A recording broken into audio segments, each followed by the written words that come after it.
कभी ऐसा कोई इंसिडेंट हुआ है? I started with Indigo. Straight 7 महीने में इंडिगो में थी. I was literally frustrated. Firms है ऐसे कुछ जो कि बहुत सारे पैसे ले रहे हैं क्रू के नाम पे कि वो क्रू बना देंगे. एक बड़ी जानी मानी सी फर्म है जो कि एयर होस्टेस का कोर्स करवाती हैं और hospitality course. To be honest 3-4 महीने का 3 लाख रुपए कुछ लिया था उससे. उसके हाथ में दुनिया भर के कट मार्क्स थे. उससे पैसे ले लिए गए. कितना बड़ा स्कैम. आज भी 15 से 20 हजार रुपए ही मिलते हैं. इंडिया के कल्चर में, वर्क कल्चर में, हाँ. इंटरनेशनल आप कुवैत में वर्क कर रहे हो, उसके वर्क कल्चर में क्या डिफरेंस? सबसे बड़ी बात है पैसा. 4 टाइम्स समझ लो. पैसा अच्छा खासा पैसा आता है. आपकी लैंग्वेज नहीं आती है उनको. मे बी आपके कल्चर में ऐसा होगा नमस्ते और उनके कल्चर में this means a slang. India में एक बेसिक पे स्केल क्या है? थिंक जो मैंने शुरू किया था तो कुछ.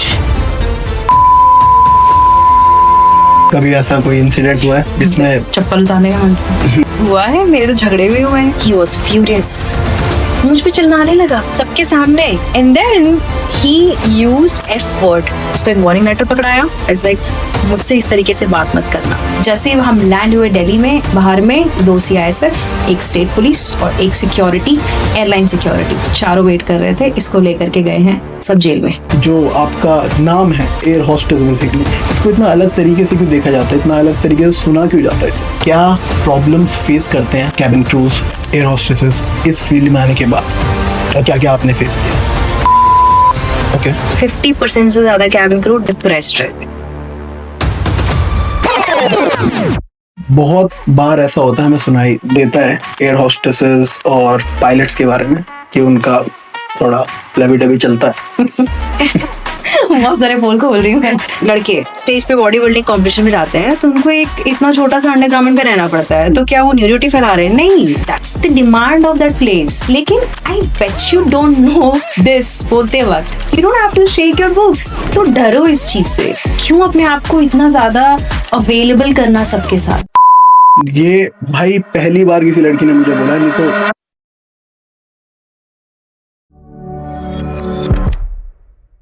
तो हाय हेलो नमस्कार आदाब सत श्री अकाल, welcome back to our new episode. मेरा नाम है वरुण तिवारी और आप देख रहे हैं द वीटी शो. आज का एपिसोड हर एपिसोड की तरह बहुत ही खास होने वाला है. सबको लगता है एयर होस्टेसेस की लाइफ बहुत ही ज्यादा लग्जीरियस, मेकअप और ट्रैवल से रिलेटेड होती है, बट इसके पीछे का सच किसी को नहीं पता. कभी कभी ये सच डार्क भी होता है. तो आज हमारे साथ एक इंटरनेशनल एयरलाइंस में वर्क करने वाली एयर होस्टेस है. ठीक है, सही बोला मैंने? गल्फ कंट्री में वर्क करती हैं वो, और बहुत टाइम का एक्सपीरियंस है इनको एयरलाइंस में काम करते हुए. इनको बहुत टाइम हो गया. सो आज बहुत सारी चीज़ें हमें पता चलने वाली है एयरलाइन से रिलेटेड. अगर आपको करियर बनाना है एयरलाइंस में, इस फील्ड में एयर होस्टेस बनना है, कैबिन क्रू बनना है, तो आपको इस पॉडकास्ट से बहुत कुछ सीखने को मिलेगा. और इस फील्ड में आने से पहले आपको अपने दिमाग में क्या क्या रखना चाहिए, इस पॉडकास्ट में आपको समझ में आ जाएगा. तो without wasting any time, let's welcome our today's guest Swati Jha. तो स्वाति, कैसे हैं आप? मैं बढ़िया. Thank you so much for calling me on your podcast. It is amazing interview यार. And what an introduction. क्या एनर्जी है. ओह माय गॉड, इतनी ऐसा तो किसी ने नहीं एनर्जेटिक बोला. पॉडकास्टर मैंने लाइफ में नहीं देखी है. वाह. बस मैंने पैसे ज्यादा दे दिए शायद. नहीं. तो स्वाति, पहले अपने आपके इंट्रोडक्शन से स्टार्ट करो. क्या करते हो आप, कितने टाइम हो गया आपको इस इंडस्ट्री में? सो जैसे आपने मेरा नाम तो बता ही दिया है. 2017 में मैंने शुरू किया था. I started with Indigo. Straight 7 महीने में इंडिगो में थी. क्योंकि इंडिगो में काम करना, hats off to all the cabin crew जो कर रहे हैं. I was literally frustrated. उसके बाद फिर मैं चली गई विस्तारा में. विस्तारा में मैंने काम किया है कुछ 6.5 years.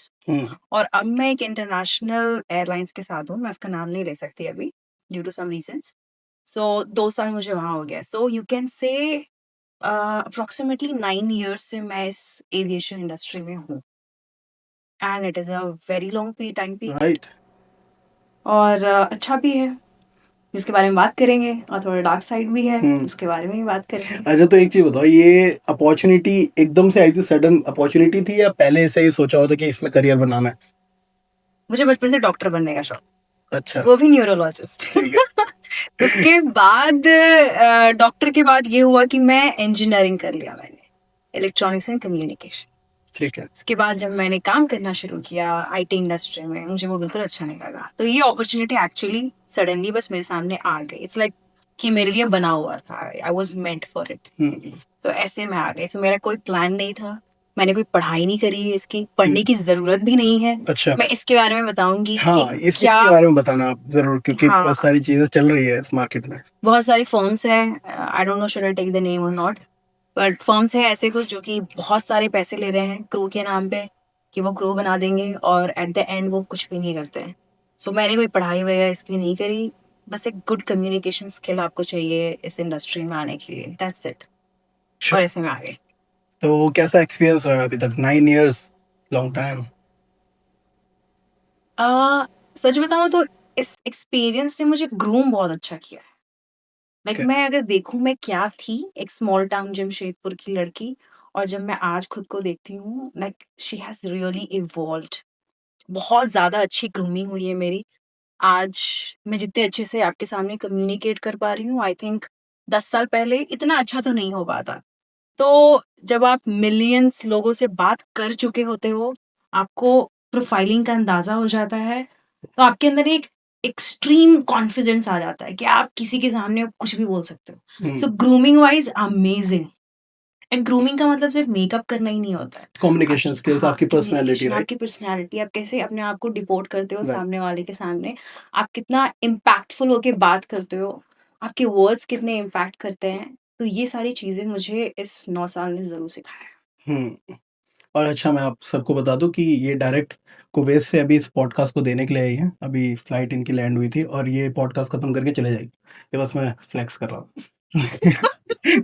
ठीक है, कुवैत से आ रहे हो भाई, कुवैत से आ रही देख हूँ लो। आपका पॉडकास्ट बहुत देने के लिए। बड़ा हो गया, चलो सब्सक्राइब कर दो इस बात से। अच्छा, तो मेरे को एक चीज बताओ कि ये जो आपके 9 साल का पीरियड रहा है, इसमें आपने इंडिया में जितने टाइम काम किया है, कितना टाइम था इंडिया में? Approximately 7 years। 7 years। तो 7 years आपने अलग अलग इंडस्ट्री, मतलब अलग अलग कंपनीज में आपने स्विच किया, या एक ही नहीं, कंपनी 7 years एयरलाइंस में। में? एंड .7 months और 8 months आई थिंक मैं विप्रो टेक्नोलॉजीज में थी, after my engineering, I told you. अच्छा अच्छा, हाँ, हाँ, स्टार्टिंग में इंजीनियरिंग से डायरेक्ट ऐसी डॉक्टर बनना चाहती थी, डॉक्टर, हाँ देखो, इंजीनियरिंग करी और अब कैबिन क्रू और आगे मैं एंटरप्रेन्योर भी बन जाऊंगी। मछली की आंख पे इनका तीर लग ही नहीं रहा। लग जाएगा लग यार। जाएगा, फाइनल डेस्टिनेशन कहीं फाइनली ना कहीं लग तो होगी। जाएगा, कर्म करते रहिए। तो आपका इतना जो टाइम आपने इंडिया में दिया, तो इंडिया के कल्चर में, वर्क कल्चर में, हाँ, और इंटरनेशनल आप कुवैत में वर्क कर रहे हो, उसके वर्क कल्चर में क्या डिफरेंस है? काफी ज्यादा डिफरेंस है। जैसे तीन तीन एडवांटेज चीजें बताओ बताऊं या मुझे पहले। डिसएडवांटेज? एडवांटेजेस एंड डिसएडवांटेजेस, तीन तीन चीजें बताओ। चार बोलते, ठीक है। 4 चीजें बता दो। एडवांटेजेस में सबसे बड़ा एडवांटेज, सिर्फ कल्चर बताओ या फिर प्रॉफिट पूरा बताओ? सब क्या है? बताओ मुझे, सब। ठीक है। सो अगर आप इंटरनेशनल एयरलाइंस में काम करते हो, सबसे बड़ी बात है पैसा। ओके। यहाँ से 3 times समझ लो आप, 4 times समझ लो, पैसा, अच्छा खासा पैसा आता है। उसके बाद दूसरा एडवांटेज है ये कि आपको बहुत ज्यादा जगह घूमने को मिलती है।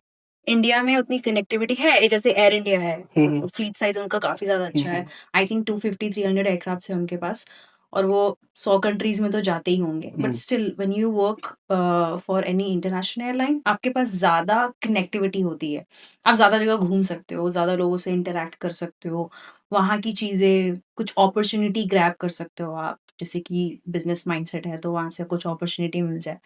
तो कनेक्टिविटी दूसरी चीज है। तीसरी चीज है कि पेशेंस बहुत ज्यादा आ जाएगा, बिकॉज आप काम कर रहे हो डिफरेंट नेशनैलिटी के साथ। अगर मैं एक फ्लाइट में जा रही हूँ और वहाँ पे 12 क्रू मेंबर्स है, 12 नेशनैलिटी के लोग होंगे, आपकी लैंग्वेज नहीं आती है उनको, मे बी आपके कल्चर में ऐसा होगा नमस्ते, और उनके कल्चर में दिस मीन्स अ स्लैंग, हो सकता है ये, अच्छा, या हो सकता है देयर आर फ्यू वर्ड्स जो कि हमारे कल्चर में कुछ और होता है, उनके कल्चर में कुछ और होता है। इसका स्लैंग क्या होगा? आई डोंट नो, मैंने बस एग्जांपल दिया। हवा में तीर। यार मैंने बस एग्जांपल दिया, मुझे याद नहीं आ रहा एग्जैक्टली, अच्छा। बट हाँ कुछ कल्चर वाला, जैसे कि एग्जांपल देती हूँ, रशियंस, बहुत सारे रशियंस है वहाँ पे जो काम करते हैं। आई नो इंडिया के सारे लड़के पागल है रशियन के पीछे, और वहाँ पे कोई पूछता भी नहीं उनको। सो जो रशियंस है वहाँ पे काम करते हैं, तो उनको ना प्लीज बोलना नहीं आता। अच्छा। जैसे we say can you please hand me over this thing, और can you please do this. हमारे इंडिया में प्लीज, सॉरी, थैंक यू ये बचपन से सिखाया जाता है। उनको नहीं आता, वो ऐसे बात करते हैं, डू दिस डू दैट, सो आप ऑफेंड हो जाओगे। बट अब धीरे धीरे जब काम करने लगो ना, आपको समझ में आया कि ये इनका कल्चर है। मतलब उनको ये सिखाया नहीं जाता, हम्बल होना ही नहीं सिखाया जाता। हाँ उनका ये कल्चर है। जैसे कि आप एक्सट्रीम साउथ एशियन साइड चले जाओ, बैंकॉक, फिलीपींस, वहाँ ये लोग बहुत एक्सट्रीमली हम्बल है, वो ऊंची आवाज में बात भी नहीं करते। उनके लिए हम एक्सट्रीमिस्ट हो जाते हैं, ओके। हम उनके लिए रूड है। इंडियंस जो कि हॉस्पिटैलिटी में नंबर 1 है, उनके लिए हम रूड हो जाते हैं। बट अभी तो बूमिंग इंडस्ट्री है वहाँ पे हॉस्पिटैलिटी की, बैंकॉक, तो उनको हम्बल होना जरूरी पड़ रहा है। बोल सकते हो ऐसा, लेकिन मैं बता रही हूँ कल्चर वाइज। कल्चर वाइज तो ये एक है, पेशेंस आपके अंदर आ जाएगा कि कल्चरल डिफरेंस बहुत ज्यादा हो जाता है। And then knowledge, okay. The same thing, you are speaking to different nationality, आप काम कर रहे हो उनके साथ, तो कहीं ना कहीं से आप कुछ कुछ ऐसी चीज़ें नॉलेज में आ जाती है। डिफरेंट रिलीजन, क्योंकि बहुत सारे रिलीजन के लोग होते हैं, आप कुछ उनकी अच्छी चीज़ें समझाओ, कुछ अपनी चीज़ें बताओ, तो आई थिंक इस तरीके से काफ़ी अच्छा एक्सपोजर है। ओके। अब जैसे आपने रिलीजन की बात करी, तो रिलीजन जैसे आप कुवैत में काम कर रहे हो, तो वहाँ पे ऑलमोस्ट आई थिंक जो Islamic लोग हैं country. सारे इस्लामिक है, यस। तो वहाँ पे आपको कुछ प्रॉब्लम्स हुई वहाँ के कल्चर को अडेप्ट करने में? नहीं, नहीं। नहीं हुई। कैसे? क्योंकि वहाँ के लोग बड़े डिसेंट से है, कुवैतीज, दे आर डिसेंट। वो लोग रिस्पेक्ट करते हैं, क्योंकि कुवैत, दुबई या आप ओमान ले लो, कोई भी गल्फ कंट्री है, उन सब रेसिज्म नहीं है? रेसिज्म है, ये बट रिलीजन के नाम पे नहीं, रिलीजन के नाम पे नहीं? क्योंकि वहाँ पे बहुत सारे इंडियन मुस्लिम्स काम करते हैं। रिलीजन का नाम पे नहीं है, लेकिन अगर आप क्लासेस देखो तो हाँ है। क्या क्लासेस क्लासेस एज इन आप फाइनेंशियल स्टेटस के साथ? फाइनेंशियल स्टेटस, कौन सी गाड़ी चलाते हो, हम्म। कैसे दिखते हो, सबसे बड़ा रेसिज्म तो कैसे दिखते हो। मैं इंडिया की रेसिज्म के बारे में बात करूंगी, तो उनको लगता है, नहीं मैं जो ये नहीं बोलना चाहिए, ये कट कर, ये ज्यादा हो जाएगा मैं बोलो ना। नहीं यार, ये एक्चुअली जैसे कि साउथ इंडियंस है, ठीक है, हाँ। तो साउथ इंडियंस जो है वो अलग अलग तरीके से दिखते हैं। हाँ, बहुत सारे साउथ इंडियंस उधर है, उनको लगता है कि इंडिया के जितने भी इंडियंस हैं ना, सारे साउथ इंडियन दिखते हैं। समझ में आ रहा है? तो जब उन्हें कोई दिखता है, जैसे कि जो नॉर्थ से है या फिर लाइट स्किन है, वो उनको समझते हैं कि आप इंडियन हो ही नहीं। अच्छा। ये भी एक रेसिज्म है। तो लाइट स्किन वालों के लिए तो ये ठीक है, लेकिन जो डार्क स्किन है उनको तो दिक्कत होती होगी ना, कि यार ये क्या बात हो गई। जैसे अक्सर होता है ये कि आप अगर नॉर्थ इंडियन हो या फिर आप थोड़े लाइट स्किन हो, तो बोलेंगे कि क्या आप मिक्स हो, क्या आप इंडियन, अरब और इंडियन, पता नहीं कुछ भी मिक्स कर देंगे वो। अच्छा। तो ये तो मतलब उनको मिसकंसेप्शन है इस चीज का। यस। और अगर आपने जैसे बात करी थी उस चीज की कि पे स्केल भी डिफरेंस है, ठीक है ना, तो वहाँ पे जैसे आपको कुवैत में आई थिंक 290 290 कुवैत दिरहम्स है ना, राइट? दिनार। हाँ, दिनार जो भी है। तो आपका जैसे वहाँ पे पे स्केल इतना अच्छा है, इंडिया में एक बेसिक पे स्केल क्या है इस आई फील्ड? थिंक जो मैंने शुरू किया था तो कुछ 50 to 60,000 से शुरू किया, ओके, स्टार्टिंग। स्टार्टिंग। फिर वो धीरे धीरे धीरे बढ़ता जाएगा। एक्चुअली सब कुछ होता है फ्लाइंग आवर्स का खेल। ओके। जैसे कि आप एक महीने में, हमारा एक महीने का रोस्टर बनता है, तो एक महीने में आप 90 आवर्स करते हो या फिर 100 आवर्स करते हो, तो सारा खेल होता है आवर्स का। ठीक। जितनी ज्यादा आप आवर्स करोगे, उतनी ज्यादा आपको पैसे आएंगे। और इससे होता है फटीग। ठीक है। इससे बहुत सारी प्रॉब्लम्स होती है, जैसे डार्क सर्कल, लड़कियों में पीसीओडी होता है, बहुत सारी दिक्कतें होती है इस चीज की वजह से। वेट मैनेजमेंट के लिए भी बहुत ज्यादा फोर्स करते हैं कोर्स कि आपको इसी वेट के अंदर रहना है, आप कर नहीं सकते। जैसे आप वर्कआउट करते हो, ठीक है, तो वर्कआउट मेरा तो पहला में, प्यार है वर्कआउट। राइट, तो उसमें आपको प्रॉब्लम नहीं होती? क्योंकि वर्कआउट में क्या होता है, आपकी फिजिक थोड़ी डेवलप होती है, मसल बढ़ता है, और आप कहीं ना कहीं मसल मास पुट ऑन करते हो तो वेट भी पुट ऑन करते हो। तो ये मेरे आपको साथ क्योंकि डाइट मेंटेन रखनी, प्रोटीन हाई लोगे तो आपका वेट थोड़ा सा बढ़ेगा, बल्कि लगोगे थोड़े से, तो उसमें प्रॉब्लम नहीं होती। क्योंकि मैंने देखा है जितनी भी एयर होस्टेसेस होती हैं बिल्कुल पतले पतले, इंडिगो खासकर, इंडिगो में ज्यादा रहता है इसमें वेट के अंदर बहुत है। तो आपने इस चीज में कैसे मेंटेन किया अपने आप मैंने हमेशा से स्ट्रगल किया इस चीज में। को? Even then when I was back in 2021, जब मैं compete करती थी और मेरी आपने भी मेरी बॉडी देख रखी है उस टाइम में, बहुत तगड़ी बॉडी हुआ करती थी, उसके बावजूद मैं वेट को लेकर के मेरा प्रॉब्लम हमेशा रहता था बिकॉज मसल मास वाला इशू। और प्लस आई थिंक आपका बोन हैवी होता है या फिर आई डोंट नो, ओके ये लोग बोलते हैं पर मुझे नहीं नहीं पता। बोन डेंसिटी तो आपकी जेनेटिकली होती है। जेनरिक होती है ये हाँ। तो, बट ये मेरे साथ एक स्ट्रगल रहता है क्योंकि उनको चाहिए कि आप इस बीएमआई के अंडर रहो 18 to 22, जो कि नेचुरली पॉसिबल नहीं है। आप 23 24 पे बीएमआई में आप अच्छे खासे दिख सकते हो। वो होता है एयरक्राफ्ट का वेट मैनेजमेंट, राइट। क्योंकि एयरक्राफ्ट जितना ज्यादा भारी होगा उतना फ्यूल लेगा, जितना फ्यूल लेगा उतने पैसे लगेंगे। और मेन मुद्दा क्या है हर एयरलाइन का कि ज्यादा पैसे से टिकट बेचो और कम पैसे में एयरक्राफ्ट फ्यूल या जो भी आपके एमिनिटीज है वो सारे प्रोवाइड करो, so that the airline will be in profit. ये भी एक रीजन होता है कि क्यों हमें कहा जाता है कि क्रू को या पायलट्स को बीएमआई के अंदर रहने के लिए। ठीक है, get back to our last topic. आपकी लास्ट सैलरी क्या थी इंडिया में? यार 2 साल पहले आई थी, थिंक कुछ टैक्स काट के बोलूं, कैसे भी बोलो, टैक्स के साथ बोल दो। क्या टैक्स बहुत देती थी यार। टैक्स मैंने भरा हुआ कुछ 20-25 हजार, अगर वो टैक्स नहीं आता तो 1 लाख समझ लो। 1 लाख मतलब I was IFS in flight supervisor. मैं जूनियर क्रू नहीं थी, जूनियर क्रू मैंने शुरुआत करी थी, आई थिंक 50,000 मेरा पहला सैलरी होगा। मैं देख के बहुत ज्यादा खुश हो गई थी और फिर लास्ट मैंने शायद 1 लाख उठाया है। 1 लाख? हाँ। और ये कितने साल बाद हुए? 4 साल। 4 साल में? ठीक है। 4 साल में आप समझ लो 90% हाइक। या गुड हाइक। तो ये जो आपने आपने बताया कि आप आईएफएस थे, ठीक है, तो ये कैसे होता है? मतलब मेरे को एक बार ना इसके बैकग्राउंड में जाके देखते हैं कि ये कोई भी हमारी जो ऑडियंस है वो अगर आना चाहती है इस करियर में तो वो कैसे आए, ठीक है, और क्या क्या उनको करना पड़ेगा, कहाँ कहाँ इंटरव्यूज होते हैं इसके, वॉक इन होते हैं या कहीं पे अप्लाई करना पड़ता है, रजिस्ट्रेशन करनी पड़ती है, कहीं पैसा लगता है या फ्री में होता है, तो ये सारी चीजें आप इसमें क्लियर कर दो क्योंकि इसके पीछे स्कैम बहुत चल रहे हैं। क्योंकि कोर्सेज बेचे जा रहे हैं कि आपको क्रू बना देंगे और वहाँ पे होटल मैनेजमेंट की डिग्री दे देते हैं आपको, बीएससी की, ग्राउंड स्टाफ बना देते हैं। तो वही चीज है, ग्राउंड स्टाफ बना देते हैं आपको, या आपको बोलते हैं कि होटल मैनेजमेंट कर लो आप वहाँ जाके। तो बहुत सारे लोग ऐसे धक्के खा रहे हैं और कोई फायदा नहीं हो रहा उनको इतने पैसे में। 1-1 लाख रुपए का कोर्स है, 3-3 लाख दे रखे। 3-3 लाख? अच्छा, मेरी एक फ्रेंड है, जब मैं करने की सोच रहा तब 1 लाख थे। मेरी एक फ्रेंड है, फ्रेंड थी एक्चुअली कोलकाता में, और एक बड़ी जानी मानी सी फर्म है जो कि एयर होस्टेस का कोर्स करवाती हैं और hospitality course to be honest. उसने आई थिंक 3-4 महीने का 3 लाख रुपए कुछ लिया था उससे। उसके हाथ में दुनिया भर के कट मार्क्स थे, मेरी फ्रेंड के हाथ में।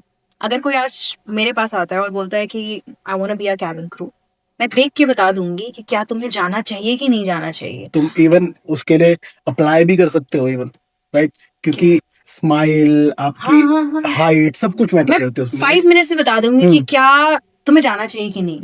नॉट दैट कि तुम इंटरव्यू क्रैक कर सकोगे नहीं, मैंने बहुत ही बेवकूफ लोगों को क्रैक करते हुए देखा है और बहुत स्मार्ट लोग नहीं कर पाते हैं। ये पता नहीं किस्मत का खेल है या फिर जो समझ लो, लेकिन कुछ बेसिक चीजें हैं जो फिजिकल रिक्वायरमेंट है। जैसे कोई 5 फीट 2 इंच का है, वो अगर मेरे पास आएगा और मुझे बोलेगा कि मैं 3 लाख रुपए देता हूँ, मुझे कैबिन क्रू बनना है, मुझे ग्रीडी नहीं होना चाहिए उस टाइम में। मुझे बोल देना चाहिए भाई तेरा नहीं हो पाएगा, क्योंकि तेरी हाइट की क्राइटेरिया ही नहीं है। हाइट की मिनिमम क्राइटेरिया इंडिया में है मेरे ख्याल से 160 सेंटीमीटर्स फॉर गर्ल्स। 160, हाँ 160 for girls and 176 for male, I think. Male का मुझे उतना आइडिया नहीं है। हाँ, पर क्यों, मैंने भी अप्लाई किया कतर। ओके। कब जा रहे हो फिर? नहीं, मैंने पहले किया था। अच्छा, जब पहले किया था। तो मेरे कुछ प्रॉब्लम थे तो उसकी वजह से नहीं। तो ये एक पहला क्राइटेरिया है फिजिकल रिक्वायरमेंट में। पहला चीज होता है आपका हाइट। दूसरा, आपके कहीं पे tattoo, cut marks visible area में नहीं होने चाहिए। अब उस बंदी के यहाँ तक कट मार्क्स भरे हुए थे, उसको बोलना चाहिए था कि नहीं हो पाएगा तुम्हारा, you should not be here. उससे पैसे ले लिए गए, कितना बड़ा स्कैम हुआ। बाद में जब वो इंटरव्यू देने जाती थी तो वो हर जगह उसको रिजेक्शन मिल जाता था because of this. At last उसको ग्राउंड स्टाफ बनना पड़ा। 3 लाख रुपए देके आप ग्रांड स्टाफ में आई थिंक 15,000 की सैलरी होती है। आज भी 15 से 20,000 रुपए ही मिलते हैं। मेट्रो सिटी में जाओगे जैसे दिल्ली, बॉम्बे तो 20,000 मिलेंगे। 20,000 में क्या होता है यार? घर का रेंट भी नहीं आता है। तो ये एक स्कैम होता है। So coming back to the topic कि क्या-क्या रिक्वायरमेंट है। First is your height, second you should be at least 18 years old, 18 साल कम से कम होना चाहिए। दूसरा इंटरमीडिएट, डीजीसीए की रिक्वायरमेंट होती है, मतलब जो हमारा जो एविएशन गवर्नमेंट वाला है उनकी रिक्वायरमेंट है इंटरमीडिएट। हाउएवर विस्तारा जहाँ पे मैं थी उनकी रिक्वायरमेंट थी बैचलर डिग्री। यस, तो अपने हिसाब से वो रख सकते हैं। आई थिंक एयर इंडिया में भी 12 ही चलता है, वर्ल्ड वाइड इट्स 12। उसके बाद हाँ मैंने टैटू का बता दिया। तीत, बहुत सारे एयरलाइन में जिनके तीत ऐसे ऊपर नीचे होते अलाइन नहीं हैं, होते जैसे। हाँ तो उनको बोला जाता है कि आप अलाइन करके आओ, तो फिर वो ले लेंगे। दिस वाज द रीजन मैं कतर से बाहर हो गया था। दिखाओ तीत दिखाओ। अच्छा तो करवा लेना था ना। लॉकडाउन हो गया था ना उसके बाद। अब तो खुल गया लॉकडाउन। अब तो तुम खुद छोड़ने की सोच रही। ये नहीं बताना था। ओके तो कहाँ थी मैं? हाँ तो वहीं पे थे जहाँ पे से बात हो रही थी, ये अलाइनर बातों में थे हाँ। उसके बाद या आईज, आपकी आई साइट का भी मेडिकल चेकअप होता है और उसमें कुछ मिनिमम होता है कि आप इतने तक वो लोग बेयर करेंगे। Exactly I don't no, please जाकर के डीजीसीए के पेपर में वो आपको ऑनलाइन सब कुछ मिल जाएगा। वहां जाके सबसे पहले अपना मेडिकल देख लो कि क्या आप मेडिकली फिट हो कि नहीं। ओके, क्योंकि आपने इंटरव्यू दे दिया, सब कुछ कर लिया और वहां जाके जब मेडिकल होता है होगा फिर वहां निकाल देंगे, खत्म। Same goes for pilots also. तो इवन किसी को पायलट भी बनना है, सीपीएल का कोर्स करना है, तो पहले जाके मेडिकल देख लो कि आप मेडिकली फिट हो कि नहीं। उसके बाद आता है नेक्स्ट स्टेज। उसके बाद आती है, आपने देख लिया ये सारे आपके पास है एट्रीब्यूट्स, उसके बाद आप जाओगे आपका कम्युनिकेशन, मोस्ट इम्पॉर्टेंट। 5 मिनट का 10 मिनट का मैक्सिमम इंटरव्यू। उसमें क्या देखेंगे? ये नहीं देखेंगे कि आपने कितना अच्छा मेकअप किया। मैं बहुत ही खराब लग रही थी अपने इंटरव्यू में, आई स्टिल रिमेम्बर। मेरे को इंटरव्यूअर ने इंडिगो में बोला था कि Swati you should know how to do this makeup. मुझे कुछ पता नहीं था, मेकअप का एम भी नहीं आता था। क्या ही आएगा, पहले कभी किया नहीं था, आई वाज वेरी टॉमबॉयिश। तो मेकअप नहीं देखते, वो सिखा देंगे आपको। बट आप कैसे वहां से टेबल पे आ रहे हो, मतलब जो दरवाजा है और टेबल पे आ रहे हो, और आप किस तरीके से अपने आप को प्रेजेंट कर रहे हो, फर्स्ट इम्प्रेशन, दैट्स इट। शायद वो आपसे सिर्फ एक ही सवाल पूछेंगे, why you want to become a cabin crew. उसका आप 1 मिनट ज्यादा जवाब दोगे, वो उसमें ही जज कर लेंगे आपको। So communication has to be your top notch. उसके बाद हाइट तो मैंने बोल ही दिया, और क्या है? और कुछ नहीं है। और कुछ नहीं। या अटायर, कि इंटरव्यू का जो अटायर है, जैसे कि आप कतर के इंटरव्यू देने जाते हो तो वो पहले से आपको लिंक भेजते हैं कि ये आपका अटायर है। व्हाइट शर्ट पहनना है, ब्लैक पैंट पहनना है, फॉर गर्ल्स ट्राउजर नहीं पहनना है, स्कर्ट पहनना है, और फिर अंदर में लेगिंग्स भी होना चाहिए। तो वहां पे जाके आप ट्राउजर पहन के चले जाओगे तो फिर वो सोचेंगे कि आप कुछ हाइड कर रहे हो। ये हो सकता, मे बी आपके जहन में ऐसा ना हो कि आप कुछ हाइड नहीं कर रहे हो, लेकिन उनको ऐसा लगेगा। सो अटायर फॉलो करना बहुत जरूरी है। थोड़ा बहुत होमवर्क भी होना चाहिए जिस एयरलाइन के आप इंटरव्यू देने जा रहे हो। अगर आप एमिरेट्स का इंटरव्यू देने जा रहे हो तो एमिरेट्स की कितनी फ्लीट साइज है, एमिरेट्स का विजन क्या है, मिशन क्या है, लोगो क्या है, उनका स्लोगन क्या है, कब फॉर्म हुआ था। थोड़ा बहुत अपना होमवर्क करके जाओ, बिकॉज यू नेवर नो, कुछ भी पूछ सकते। एक फोटोग्राफ भी रहता है ना। हाँ, एक फोटोग्राफ कैसे होना चाहिए, मतलब उसका क्राइटेरिया क्या रहता है? उनका लिखा हुआ रहता है। अच्छा। आप उनके वेबसाइट पे जाओगे, इस तरीके का फोटोग्राफ चाहिए। एक फॉर्मल में होता है, उसके बाद कैजुअल में भी होता है, और फिर दुनिया भर के फोटोग्राफ्स वो आपसे बाद में भी मांगते हैं। तो ये नॉर्मल चीजें हैं जो कि if you all of this if you have it, go for it. Great. I hope सबको ये चीज़ तो समझ में आ गई होगी कि आपने अप्लाई करने से पहले क्या क्या चीज़ों पे ध्यान देना है और क्या क्या चीज़ें ध्यान में रखनी है अपने। एक चीज़ बताओ मुझे, फ्लाइट में आपको हमेशा स्माइल करना पड़ता है, राइट? तो कभी कभी ऐसा भी होता होगा कि आपका मूड खराब है, आप डाउन फील कर रहे हो, लो फील कर रहे हो, बट फिर भी स्माइल करना पड़ रहा है आपको। तो कैसे उस चीज़ को मैनेज करते हो? डेली अर्ली मॉर्निंग फ्लाइट में करती हूँ मैं ये। I hate early morning flight, मुझे सुबह उठने में मौत आती है। मतलब आप सोच रहे हो मैं मन ही मन इन पैसेंजर्स को गालियां दे रही होती हूँ। एक एक वीडियो है ना, वो बहुत पुरानी वीडियो है, ऐसे करके वो हाँ। बोलती रहती है वर्ड्स में। तो ऐसा होता है, मैं मनी मन गालियाँ दे रही हूँ, हेलो गुड मॉर्निंग वेलकम अबॉर्ड। उस टाइम में किसी एक ने भी अगर कुछ एक्स्ट्रा मांग लिया, कॉल बिल बजा दिया, फिर तो मेरा मन करता है कि मैं चप्पल निकालूं और ऐसे करूं, बट हम ये नहीं करते। वहां आता है पेशेंस। पेशेंस। यस, फेक कर। तो बी अवेयर, कैबिन क्रू बहुत ज्यादा फेक भी करते हैं। तो ये जितने भी लोग सोचते हैं अरे ये तो हमें देख के स्माइल कर रही है, नहीं, तो भ्रम में मत आओ। पैसे मिल रहे हैं उसके। पैसे मिल रहे हैं उसके। एग्जैक्टली। ऐसे नहीं कर रहे कि तुम बहुत खूबसूरत लग रहे हो, हाँ। पैसे मिल रहे हैं। थोड़ा सा रहता है ना लोगों का, अरे यार स्माइल कर, मेरे को देख के स्माइल कर रहे थे यार वो। नहीं नहीं, हम सबको देख के स्माइल करते हैं क्योंकि करना पड़ रहा है। मौत आ रही है वहाँ स्माइल करने में, लेकिन करना पड़ रहा है। एग्जैक्टली। तो इतना पेशेंस कैसे आता है? ये सारा ग्रूमिंग में सिखाया जाता है? ग्रूमिंग ट्रेनिंग होती है, बहुत तगड़ी ट्रेनिंग होती है। अगर लोगों को लगता है कि सिर्फ कैबिन क्रू मतलब वेज नॉन वेज और चिकन लैम टी कॉफी है, तो नहीं, बिल्कुल गलत है। इसके बारे में बताऊंगी आपको। बहुत तगड़ी ट्रेनिंग होती है इसकी। और ये चीज़ ना स्टार्टिंग में चलो नहीं आएगी, 1 महीने में नहीं आएगी, आप यूज्ड टू हो जाते हो। हम्म, क्योंकि आप कैसे बताओगे, जैसे कि आप मान लो होटल में जाते हो, आप वेटर पे कितना ज्यादा चिल्ला दो या फिर उसके मैनेजर पे कितना भी चिल्ला दो कि मुझे ये रूम नहीं मिला, मेरा ये प्रॉब्लम हो रहा है, क्या वो आप पे चिल्लाता है? नहीं चिल्लाता। हॉस्पिटैलिटी इंडस्ट्री यही है।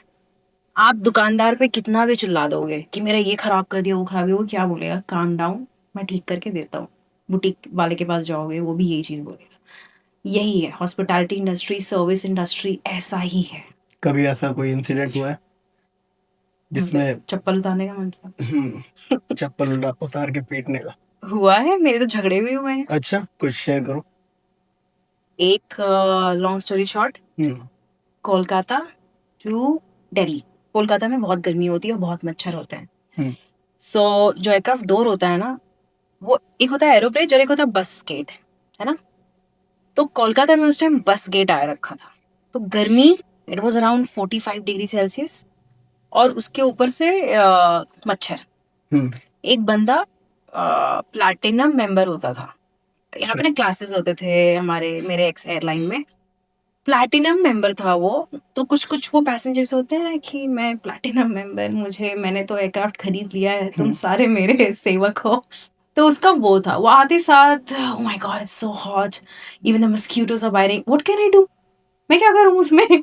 तो मैंने बोला I understand it sir, please take this water bottle.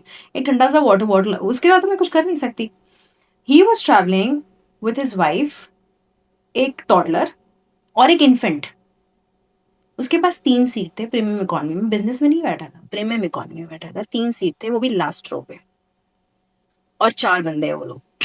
तो अब टेक ऑफ का टाइम है, और मैं इस टाइम में इन फ्लाइट सुपरवाइजर थी। टेक ऑफ का टाइम हो रहा था, तो जो जोन्स होते हैं, जैसे कि यहाँ से यहाँ तक की सीट का ये जोन रिस्पॉन्सिबल क्रू है।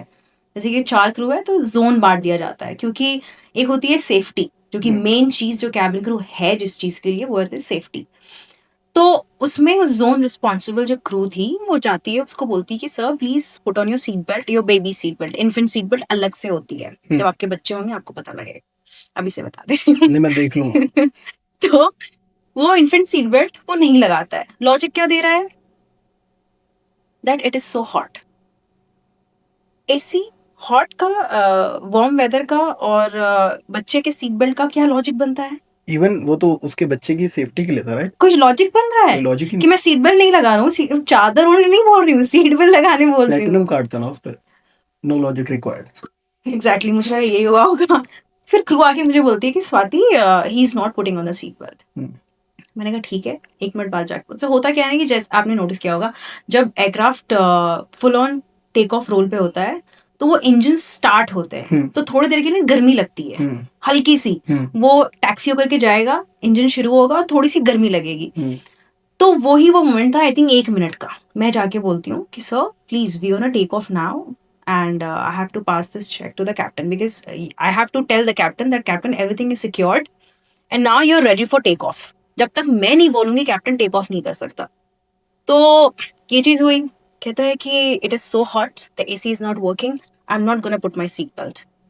Sir I understand it sir, but if you will delay it, we will lose the sequence of departure. अब एक होता है डिपार्चर सीक्वेंस।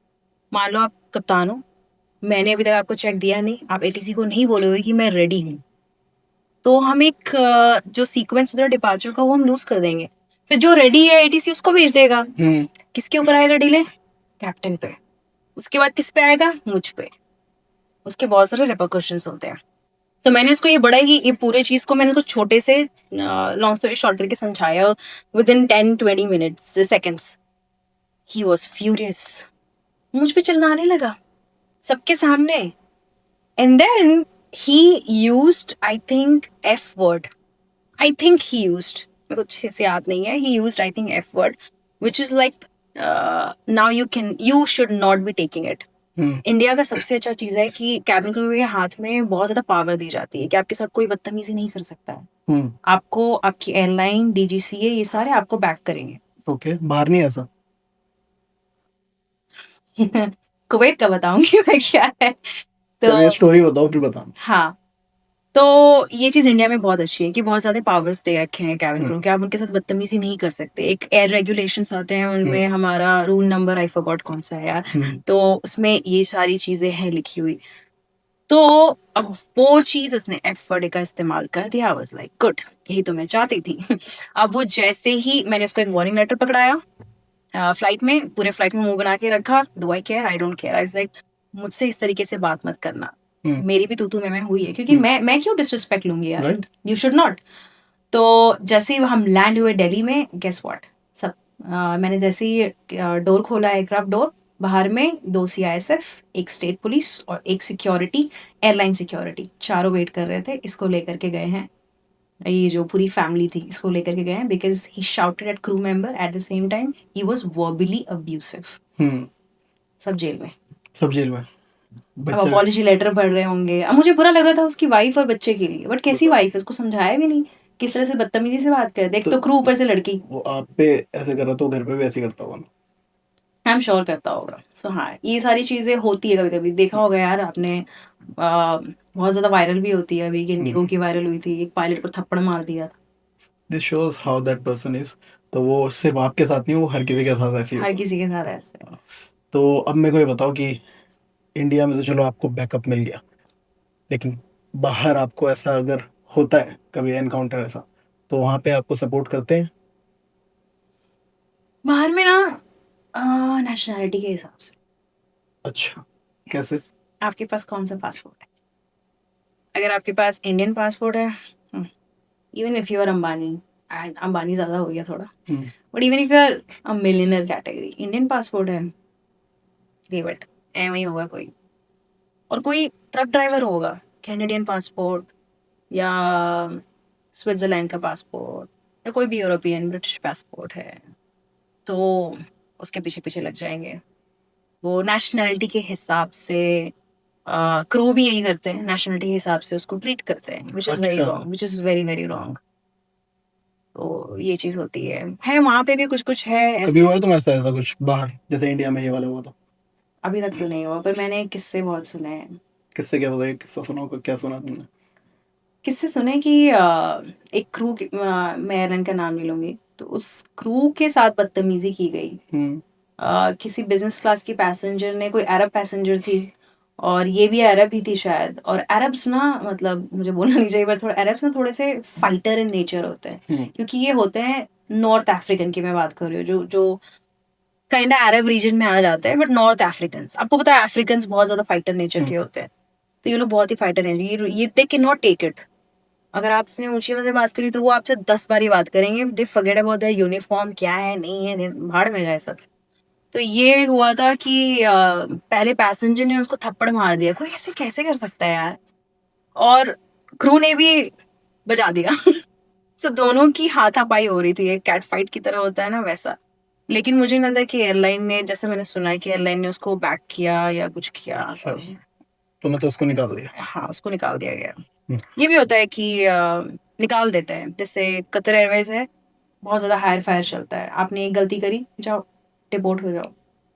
चलो अभी ये सारी बातें हो गई, अब बहुत ही मोस्ट कॉमन थिंग है जो हर किसी के दिमाग में रहता है। एयर होस्टेसेस को बहुत ही अलग नजर से देखा जाता है। कौन सा नजर? लाइक उनको ग्लैमर, उनका ऐसा हम्म देखा जाता है ग्लैमर है, ठीक है, और एयर हॉस्टेस है तो ये तो sorry to be this kind जो भी मैं बोल रहा हूँ यहाँ पे, बट जो मैंने सुना है, हम्म क्योंकि मेरे भी बहुत सारे फ्रेंड्स हैं, ठीक है, जो कि एयर हॉस्टेसेस हैं और कैबिन क्रूज हैं, तो उनके भी किस्से सुने हो मैंने कि ऐसा होता है कि लोग ना उनको गलत नज़र से देखते हैं, उनको फ्लर्ट करने की कोशिश करते हैं उनके साथ। क्योंकि वो सुंदर है इसीलिए सुंदर है, उनको शायद लगता है कि they are available. They are available, right. अच्छा, तो ये चीज तो उनको प्रियंका चोपड़ा, दीपिका पादुकोण और मृणाल ठाकुर सबके लिए लगता है। हाँ, ग्लैमर इंडस्ट्री, मैंने क्या बोला, ग्लैमर इंडस्ट्री। जब उनको लगता है ना कि ये चीज़ तो ग्लैमर है, ये तो ऐसे अपने आप को शो कर रहे हैं, इतना स्माइल कर रहे हैं, that means they are available. तो आपके साथ ऐसा कभी कुछ हुआ है, या किसी ने इस तरीका आपके साथ कमेंट किया है, या फ्लर्ट करने की कोशिश करी है, या अप्रोच किया? अप्रोच तो करते हैं। अप्रोच करते हैं, देखा, लास्ट वाला पॉइंट खटक गया। बताओ, अप्रो चलो अभी अप्रोच कैसे किया? अप्रोच तो करते हैं यार। आई मीन वो तो मुझे बाहर में भी अप्रोच करते हैं, जस्ट नॉट इन फ्लाइट। बाहर में भी ऐसा लड़की है, आपको तो अप्रोच करेंगे ही। ये तो आपने जेनरिक बना दिया। वैसे मैं इसमें बात करना चाह रहा हूँ कि एयर हॉस्टेस को जिस तरीके से, एयर हॉस्टेस को ना बिल्कुल वैसे देखते हैं, अगर किसी की गर्लफ्रेंड है ना एयर हॉस्टेस, भाई यार उसकी गर्लफ्रेंड तो एयर हॉस्टेस। तो इसको मैं कमेंट पे लूं या कॉम्प्लीमेंट में लूं? मुझे ये बताओ ना कि इसको इतना ज्यादा अलग क्यों देखा जाता है, इस फील्ड को, या इस जो आपका नाम है cabin crew, air hostess basically, इसको इतना अलग तरीके से क्यों देखा जाता है, इतना अलग तरीके से सुना क्यों जाता है इसे? मुझे लगता है कि शायद ये हो सकता है रीजन। आप जितने भी काम देख लो, कॉर्पोरेट इंडस्ट्री या टीचिंग या कोई भी इंडस्ट्री उठा लो, कभी किसी को इतना वेल ग्रूम देखा है? हम्म 24 घंटे वेल ग्रूम, सेम चेहरा, वही स्माइल, वही मेकअप, उसी तरीके से बात करना, नेवर लूज द काम। कभी देखा है ये? हम्म नहीं देखा ना। ये कौन करते हैं? Cabin crew. कैबिन तो मेरे ख्याल से उनको अलग से देखना भी चाहिए। अलग से देखना चाहिए, बिल्कुल देखना चाहिए, बट अगर किसी को ऐसा लग रहा है कि वो अवेलेबल है, वो चीज़, कभी आपके साथ ऐसा एक्सपीरियंस नहीं हो, राइट? नहीं हो, दैट्स गुड, नहीं हुआ, बट मैंने ऐसे किस्से सुने हैं जहाँ पे लोगों के साथ हुआ है, लड़कियों के साथ, हो जैसे सकता है। किसी ने फ्लर्ट करने की कोशिश करी, अप्रोच करने, नंबर मांग लिया किसी ने, डायरेक्ट नंबर मांगा आपसे कभी? हाँ, तो यही तो बोल रहा हूँ मैं। बट मोस्टली मुझसे नहीं अवेलेबल यही मांगते तो हैं। होता है, हाँ। पता है क्या, मुझसे डर जाते हैं, मेरी शक्ल इतनी अप्रोचेबल नहीं है शायद। डरावनी लग रही है। नहीं यार, डिम्पल देखो। हाँ। तो फिर क्या हुआ, बताओ, कैसे नंबर मांगा उन्होंने? तो देख लो भाई, कभी मिलेगी तो कैसे नंबर मांग सकते हैं, बताओ, आपसे नंबर कैसे मांग सकते हैं? मुझसे नंबर मत मांगे। मना कर दूंगी। तो आपने नंबर नहीं दिया फिर जिसने नहीं आपसे मांगा? यार, ऐसे कैसे राह चलते हैं आप किसी को भी अपना नंबर दे इंस्टाग्राम सकते हो? आईडी? इतना कोई डिजर्विंग नहीं लगा ना। अच्छा, डिजर्विंग लगता तो पहले इंस्टाग्राम आईडी मांगनी चाहिए। देखो, इंस्टाग्राम मांगे तो मैं दे दूंगी। मैं क्योंकि फॉलोअर बढ़ जाएंगे इंस्टाग्राम ना। ऐसे बांटते फिरती हूँ, ये लो, तुम भी लो, तुम भी लो। आपको भी चाहिए, नीचे मिल जाए। एग्जैक्टली। पर नंबर नहीं। नंबर नहीं, राइट, पर्सनल हो गया वो। हाँ, ये थोड़ा पर्सनल। अच्छा, इंस्टाग्राम पे तो अप्रोच करते होंगे आपको लोग? ओह, बहुत ज्यादा। मेरे डीएम्स ऐसे डीएम्स होते हैं ना क्या कि डीएम होते हैं, एक डीएम बताओ। इट्स बीन सो लॉन्ग, मैंने इंस्टाग्राम का डीएम नहीं खोला है। देख के बताओ। अभी देखो लाइव। चलो देखती हूँ, जो पहले डीएम होगा वो बताती हूँ क्या है। उसका बताना, जो स्ट्रेंजर हो। हाँ, रिक्वेस्ट में जाते हाँ, रिक्वेस्ट में जाओ। हैं यार। I love how gorgeous your gold chain looks on every outfit. ओह, देख रहे हो, ये गोल्ड चेन पे फोकस करके आप पे फोकस किया जा रहा है यहाँ पे। Thanks for sharing. To be honest, कुछ भी गलत सलत नहीं आया है यहाँ पे। हम्म Like hi, nice profile, good work, great अभी muscles. हम्म कोई भी बदतमीजी से कुछ किसी ने अपने कुछ हम्म जेनाइटल्स की पिक्चर्स मुझे नहीं भेजे हैं। हम्म I completely inspired by your post. Thank you. So सारे लौंडे हैं सारे। mostly लौंडे हैं। यार एक चीज बताओ, इतना ज्यादा एक्सपोजर लड़कों का तो मिलता है, हम्म ऑप्शंस ही ऑप्शंस भरे पड़े हैं, हैं? हम्म किलो किलो भी नहीं, मैं टन्स के उसमें बता रहा हूँ कितने ज्यादा, और वो सारे तारीफ कर रहे हैं। कभी ऐसा लगा कि मैं तो दीपिका पादुकोण सौंदर्य साबुन निर्मा? यार देखो, मैं मेरे के सामने देखती हूँ, मुझे लगता है मुझसे ज्यादा खूबसूरत तो कोई नहीं है। ये लगना हर भी चाहिए, लगना भी चाहिए। ये हर लड़की को लगता है वैसे, हाँ। बट हाँ खूबसूरत तो हूँ मैं, ऐसा लगता है मुझे। हम्म, ठीक है, कमेंट कर देना भाई। नहीं यार, ये काट देना। ठीक है, बताओ ना क्या, इतने ज्यादा एक्सपोजर जब इतने सारे लड़के अप्रोच कर रहे हैं आपको, तो हाँ। कैसा लगता है? मतलब आपको ऐसा नहीं होता कि यार, कोई अगर आप किसी को डेट कर रहे हो, हम्म। तो उस पार्टनर में आपको ऐसा नहीं लगता है, अगर उसने थोड़ी सी कुछ ऐसे केयर नहीं करी या किसी चीज पे उसने ऊंच नीच कर दी, तो आपको अरे मेरे पीछे साले 1000 लोग पड़े हैं तेरे, तब भी तेरे को भाव दे रही हूँ मैं? कभी सोचा ऐसा है? मैं पहले ऐसी थी, अब नहीं हो? अब नहीं। क्यों? बहुत कुछ बदल जाता है, you know, with maturity. Before I was like this. Okay. तो क्या है, मेरे आगे पीछे पता है कितने सारे लड़के घूमते रहते हैं, बट इस तरीके से ना आप अपने पार्टनर को बहुत ज्यादा इनसिक्योर फील कराते हो, which is not good thing. तो चाहे मेरे पीछे कोई ब्लू टिक वाला क्रिकेटर भी हो ना, मैं अगर किसी बंदे को डेट कर रही हूँ तो मैं पूरा 100% रहूंगी वहां पे। मेरा ऐसा है, ऑल इन। और मैं कभी भी डिसरिस्पेक्ट नहीं करूंगी, इनसिक्योर फील नहीं कराऊंगी। थोड़ी बहुत जेलसी होनी चाहिए, बट इनसिक्योर फील कराना ये गलत। तो लड़कियों को ये नहीं करना चाहिए, to be honest. Are you dating someone right now? No.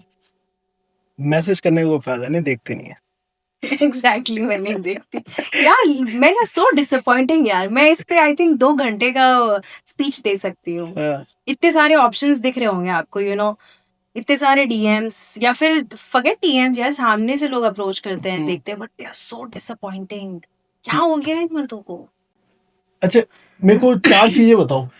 मेरी बात हो रही थी इनसे, तो कुछ इन्होंने बोला कि इंडिया में क्या हो गया है लौंडों को पता, मतलब ऐसा कुछ बोला था। तो मेरे को एक चीज बताओ कि 4 चीजें जो आपको मस्ट है, लड़कों में मस्ट है, जो नॉन होनी चाहिए। नेगोशिएबल। हाँ।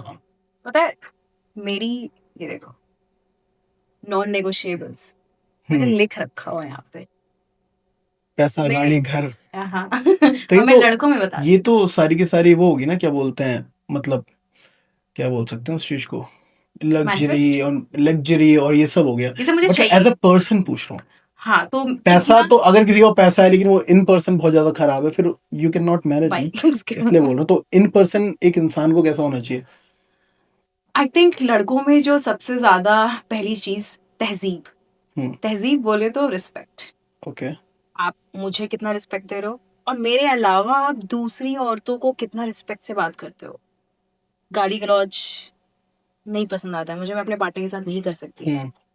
तो और जब मैं, मुझे सुनना भी पसंद नहीं आता हम्म। है। If I am sitting with you, तो प्लीज आप अपने थोड़े से भावनाओं को काबू में रखो, और उस टाइम प्लीज गाली गलौज मत करो, क्योंकि मुझे नहीं अच्छा लगे। कि लड़कों को कभी कभी लगता है कि बहुत ज्यादा कूल लग रहे हो, नहीं लग लेकिन नहीं लग।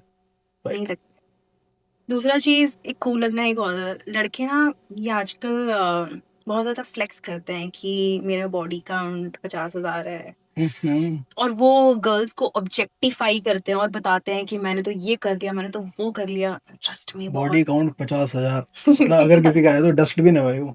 Exactly, it means you are so cheap right. कि that everybody is getting access towards you. Everybody is getting access towards you and everybody is leaving you. Everybody is touching you, everybody has your time. Shitty person. कैसा लगेगा if you are with somebody like this, a girl? कभी metro में जाओ ना, metro में अगर आपको आसपास लोग खड़े हैं, आपको हाँ, टच करे, कितना गंदा लगता है। सेम। और ये लड़के फ्लेक्स करते हैं। तो इमेच्योरिटी। हाँ, तो second point, maturity. Maturity, right. Emotional maturity होनी बहुत ज्यादा जरूरी है। Provider mindset. ओके। आदमी का मतलब ही वही होता है। मैंने अपने घर पे देखा है, पापा कमा के लाते हैं, मम्मी के हाथ में सारा देते हैं, मम्मा उनको आज तक, माय फादर इज 54, उनको पॉकेट मनी देती। नेचुरल। पापा ने कभी नहीं कहा मम्मी को कि जाओ कमा के लेकर के आओ, या फिर मम्मा बीच में काम भी करती थी, but he has never taken money from my mom. आजकल के लड़कों को क्या प्रॉब्लम है, क्या 50-50 लगा रखा है यार। मतलब मैं तो ऐसी लड़की हूँ कि मैं प्यार में हूँ तो मैं 100 कर दूं, भाड़ में जाए, नहीं चाहिए तेरा पैसा। लेकिन लड़के, I mean, know what's wrong with them. Equality, शायद इक्वालिटी। इक्वालिटी हमें चाहिए और थी अपॉर्चुनिटी में, क्योंकि ये स्टार्टिंग से ना हमारा एक मेन डोमिनेंस छोड़ो, पुरुष प्रधान देश था। हम्म, पुरुष प्रधान पूरा वर्ल्ड है, आप देख लो अगर जितने भी राष्ट्रपिता क्यों है, राष्ट्रपत्नी क्यों नहीं है, हम्म, सॉरी यार, राष्ट्रमाता क्यों नहीं है ना पत्नी बोल रही ठीक है। है। तो यार बहुत ही पुरुष प्रधान हमारा देश भी है और पूरी वर्ल्ड भी ऐसी है, तो इसीलिए जैसे कि स्केड्यूल कास्ट है, ओबीसीज है, उनको ऊपर लाने के लिए उनको दिया गया ना आरक्षण, तो वैसे ही लड़कियों को भी थोड़ा सा ऊपर लाने के लिए हमने इक्वालिटी कर दिया, फेमिनिस्ट कर दिया। बट फेमिनिस्ट का मतलब एंटी मैन नहीं है। हम्म, लड़कियां भी थोड़ी सी स्टूपिड फेमिनिस्ट बनते जा रही हैं। इसका मतलब ये नहीं कि आपको मर्दों से हेट करना है, नहीं, आपको वो है इक्वल अपॉर्चुनिटी, इक्वल ओके, पे स्केल। अगर आपको बोलने का हक है तो मुझे भी बोलने का हक है, हमें वहां पे हक चाहिए था, ठीक। 50-50 में नहीं चाहिए था। मुझे नहीं करना है 50-50। तो ये एक है मतलब ऐसा 50-50 नहीं होता यार, कभी आप 60 करो, मैं 40 राइट, कर देती हूँ, बिल्कुल ही। फिर मैं 100 कर दूंगी, तुम 0 कर दो आप यार। इस चीज को कैलकुलेट करके नहीं कर सकते, राइट? एग्जैक्टली। दिस आज कम्स विद इन यू कि क्या आप चाहते हो, उस रिलेशनशिप में क्या पुट इन करना चाहते हो। एग्जैक्टली। कुछ लोग होते हैं ऑल इन जाते हैं, कुछ लोग होते हैं कि नहीं, बराबरी का मुझे चाहिए, अगर जितना मैं दे रहा हूँ उतना ही मेरे को सामने से भी मिलना चाहिए।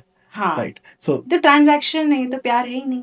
बिल्कुल आज के टाइम पे प्यार कहाँ रह गया है लोगों के अंदर, जब सब ये देख रहे हैं कि लग्जरी मिले मुझे, मुझे लड़के में ये मिले, मुझे लड़की में ये मिले, ऐसी हॉट हो, या हाँ। मेरे पैर दबाए, या मुझे खाना खिलाए हाथों से रोज मेरे को, समझ गए? तो ये सारी चीज़ें, तो ये तो सब कुछ ट्रांजैक्शनल है, क्योंकि सब कुछ आप सोच के आ रहे हो ये चीज़ें, क्योंकि आप ग्रो नहीं कर रहे हो ना किसी इंसान के साथ। आप क्या है, एक रेडीमेड प्रोडक्ट चाहते हो।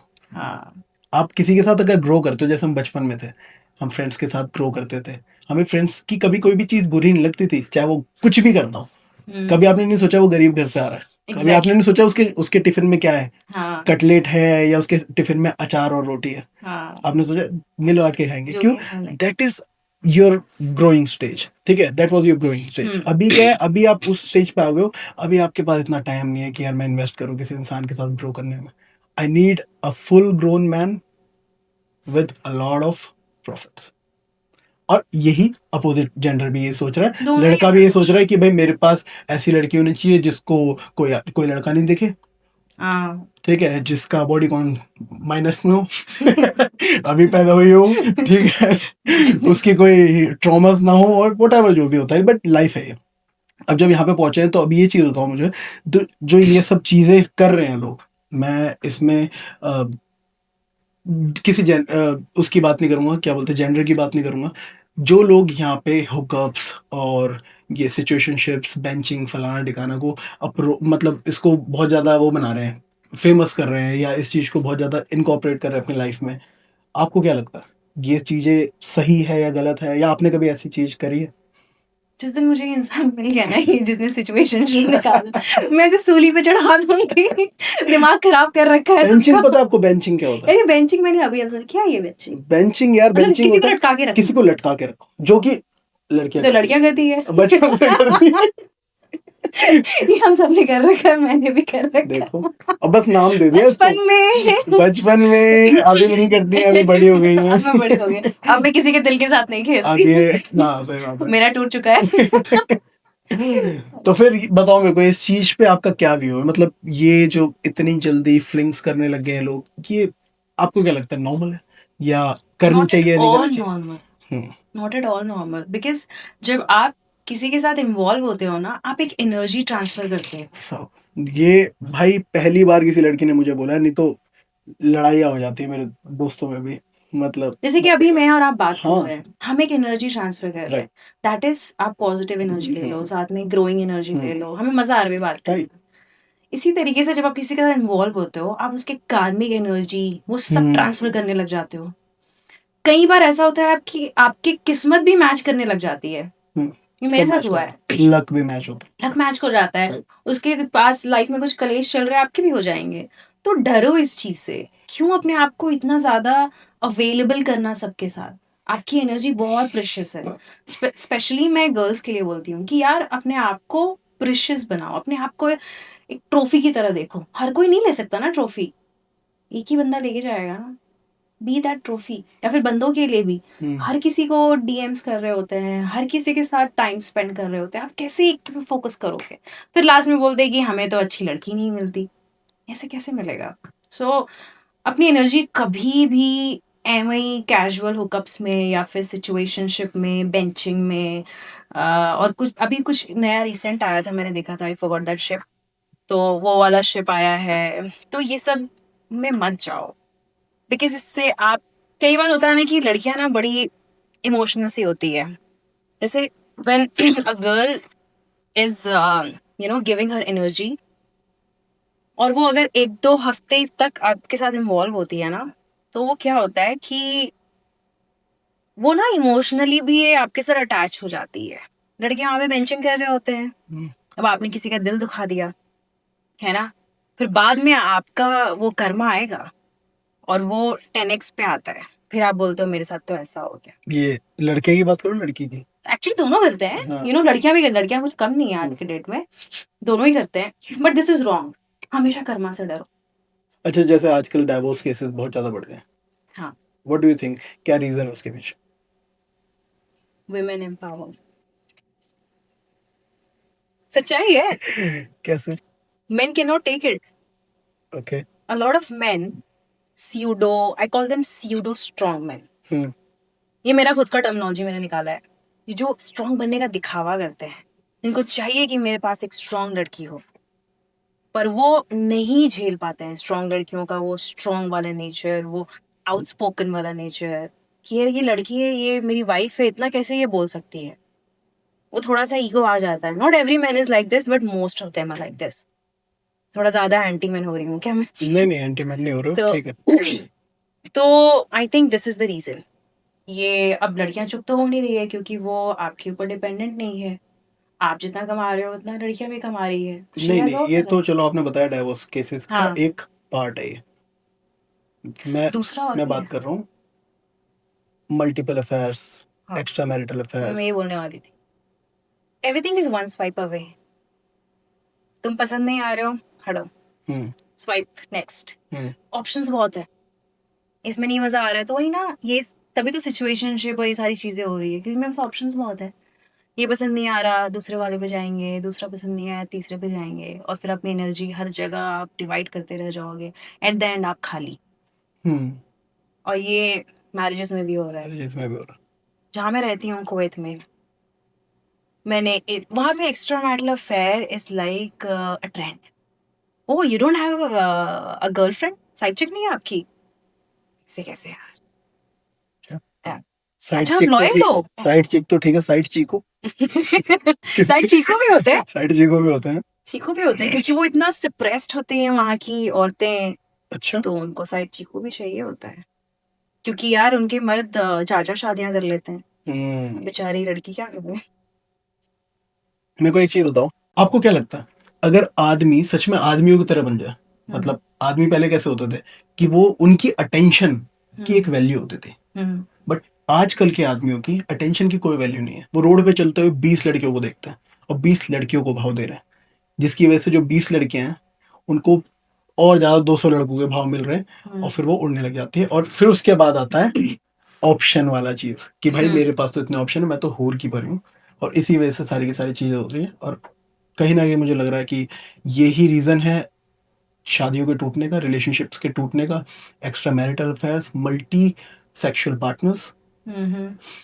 आपको क्या लगता है ये चीज अगर ऐसे चली जाए कि जो आदमी आदमियों की तरह बिहेव करने लग जाए, अपनी अटेंशन की एक वैल्यू करे, और अपनी जिंदगी में जो उनको करना है अपने गोल पे फोकस करे। और ये लड़की वड़की है, ऑब्वियसली ये इंपॉर्टेंट है एक, अगर हम साइंटिफिकली देखें या जो भी हमारी लाइफ है उसके लिए, दोनों इंपॉर्टेंट है, दोनों जेंडर्स। बट उस जेंडर को आप अगर ऑब्जेक्टिफाई करे बिना देखो, लाइक अगर आप सिर्फ उसको एक ऑब्जेक्ट की तरफ ना देखो कि सिर्फ ये जो है भाई उसके पास जो जो फीचर है, जो फीचर है सिर्फ उसकी वजह से ना देखो, एक ह्यूमन बीइंग की तरह देखो, तो आप शायद देखोगे कि उसकी वैल्यू भी उतनी है जितनी है तुम्हारी है। बट उसको पेडेस्ट्रल पे रखने के बाद वो इतना ज्यादा भाव दे देते हैं कि फिर तो आपको पता ही है, सौंदर्य साबुन सब ये सोचते हैं। तो क्या लगता इस है? सौंदर्य साबुन निरमा की वजह से जो आपने कहा ना, ये वो एक बंदा 20 बंदी को भाव दे रहा है, इससे पता क्या होता है, गर्ल्स लाइक मी, हम्म ठीक है, हमें हम भरोसा ही नहीं कर पाते। हम्म आप हमसे कितनी भी अच्छी तरीके से बात कर लो, हम्म हम भरोसा नहीं कर पाएंगे ये मुझसे ही सिर्फ बात नहीं कर रहा है ऐसे, ये 10 और लड़कियों को सेम मैसेज कर रहा होगा, इवन देन वो बंदा सच में जेन्युइनली मुझे पसंद कर रहा हो, मुझे फिर भी भरोसा ना हो।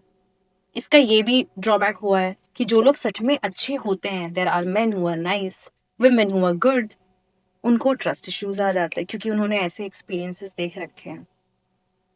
और एक और चीज आपने नहीं थी कि अगर मर्द मर्द की तरह बिहेव करने लग जाए, जैसे कि राम को देख लो, राम सीता, हमारे शिव जी और पार्वती माता को देख लो, कृष्ण जी और राधा, उनका एक पिक्चर मुझे बड़ा अच्छा लगता है जहाँ पे कृष्ण जी के हाथ में राधा माँ का पैर होता है।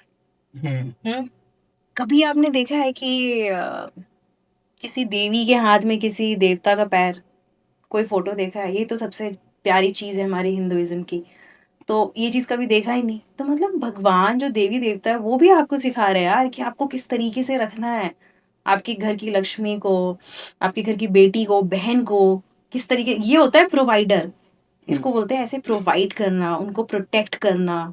प्रोटेक्ट करनी होती है ना, आप घर के अंदर उनको बंद करके रख दो। आप अपने बेटों को भी सिखाओ कि बाहर की जो लड़कियां हैं उनको आपको किस नज़र से देखे, ये बहुत लंबा टॉपिक हो जाएगा। तो ये होता है प्रोटेक्शन।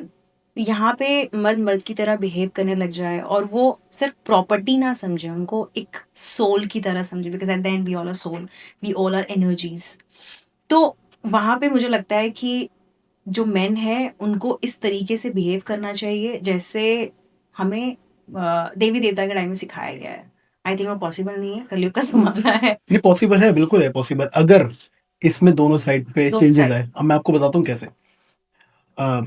आई फेल्ट गुड कि आपने वो चीज को रखा कि कृष्ण जी के हाथ में राधा माँ का हाथ, तो पैर। तो बेसिकली क्या है, कृष्ण जी के अंदर फेमिनिन एंड मैस्कुलिन दोनों एनर्जी थी। सबके अंदर होती है, सबके अंदर होती है, ठीक है, सबके अंदर। बट लोग क्या सोचते हैं कि आदमी का मतलब मैस्कुलिन, हाँ। और उसकी वजह से क्या है ना, वो फेमिनिन साइड ही कभी एक्सप्लोर नहीं कर पाता अपनी। और जब आप अपनी फेमिनिन साइड को एक्सप्लोर नहीं कर पाओगे तो किसी भी आप फेमिनिन एनर्जी को समझ ही नहीं पाओगे। हाँ। कृष्ण जी ने उस चीज को समझाया है पूरे वर्ल्ड में। सो स्वाति, इतनी सारी बातें हो गई है, अब हम बात करते हैं आपकी इंडस्ट्री के डार्क साइड की। व्हाट डू यू थिंक, क्या प्रॉब्लम्स फेस करते हैं कैबिन क्रूज, एयर होस्टेसेस इस फील्ड में आने के बाद, और क्या क्या आपने फेस किया है? Medical issue, okay. Sleep deprived हो जाते हो बहुत ज़्यादा, बिकॉज जैसे यहाँ से आप JFK की फ्लाइट ले लो, 17 घंटे की फ्लाइट है, आप समझ रहे हो, आप पागल हो जाते हो। JFK पहुंचते पहुंचते मन करता है किसको मार डालूं। सो ये इशू होता है, स्लीप का इशू सबसे ज्यादा होता है कि कभी आप सुबह उठ रहे हो, फिर नेक्स्ट डे आपकी रात की फ्लाइट है, तो बॉडी का है ना एक बायोलॉजिकल क्लॉक होता है जो कि कभी सेट हो ही नहीं पाता, जिसकी वजह से, और भी अभी ये मेन इशू है, उसके साथ साथ शुरू होते हैं आपका मेंटल इशू।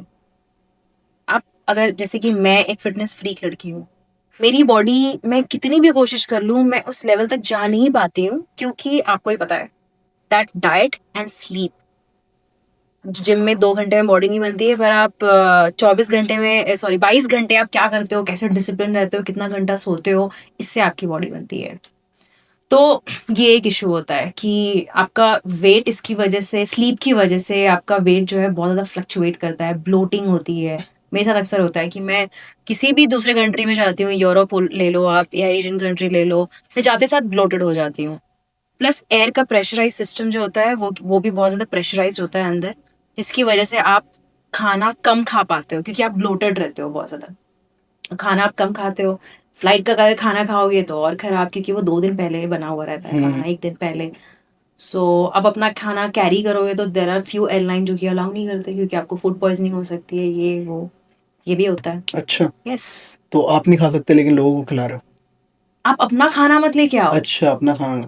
जो फ्लाइट में है वो खाओ। जैसे मैं फ्लाइट का खाना नहीं खाती हूँ, हम्म तो वो कहते हैं कि आप अपना खाना मत लेके आओ, हम्म क्या पता आपके खाने में कुछ फूड पॉइजनिंग हो जाए, आप ऑन बोर्ड सिक हो जाओ। तो इस चक्कर में वो नहीं खाने देते हैं, बट ठीक है, लाने वाले लेके आते हैं, जिसमें मैं अपना खाना खुद लेके जाती हूँ। उसके बाद स्किन का इशू हो जाता है, क्योंकि आप 12 घंटे, 13 घंटे, 14 घंटे आप मेकअप पे रहते हो। तो ageing, skin, dark circles, wrinkles, जिसकी वजह से आप दुनिया भर के इंजेक्शन, बोटॉक्स और पता नहीं क्या-क्या करवाते हैं लड़कियाँ, उसकी वजह से और खराब हो जाता है। आपने करवाया? नहीं, दिस इज़ ऑल नेचुरल। अभी तक समझ रहे हो? समझ अभी तक मुझे ज़रूरत नहीं पड़ी है। बट नहीं, मैं करना भी नहीं चाहती क्योंकि मुझे लगता है कि जो आप खाते हो वो आपके स्किन पे दिखता है, आपके बॉडी पे दिखता है। सो अगर कोई मेन सप्लीमेंट लेना है तो आप फिर वो खाना खाओ अच्छा। खाने से सब कुछ सही होता है। और मेंटल इश्यू यार, जैसे लॉट ऑफ कैबिन क्रू, मुझे लगता है कि 50% से ज़्यादा कैबिन क्रू ना फंक्शनल डिप्रेशन में है। मतलब मैं आपसे बात कर रही हूँ, मैं अभी घर जाऊँगी एंड द गश ऑफ नेगेटिविटी और the traumas that I have, it will come. मतलब आप ठीक से खा रहे हो, पी रहे हो, जिम जा रहे हो, दोस्तों से बात कर रहे हो, पार्टी कर रहे हो, पर जैसे ही अकेले होते हो, एक कमरे में आते हो और अभी यहाँ पे कोई भी नहीं है जो आपको जज कर रहा है, जिसके सामने किसी को आपके सामने फेक नहीं करना, स्माइल नहीं करना, और जब आप मिरर में देखते हो तो आपको क्या आप खुश हो मिरर में देख के? 50% से ज़्यादा कैबिन क्रू डिप्रेस्ड रहते हैं।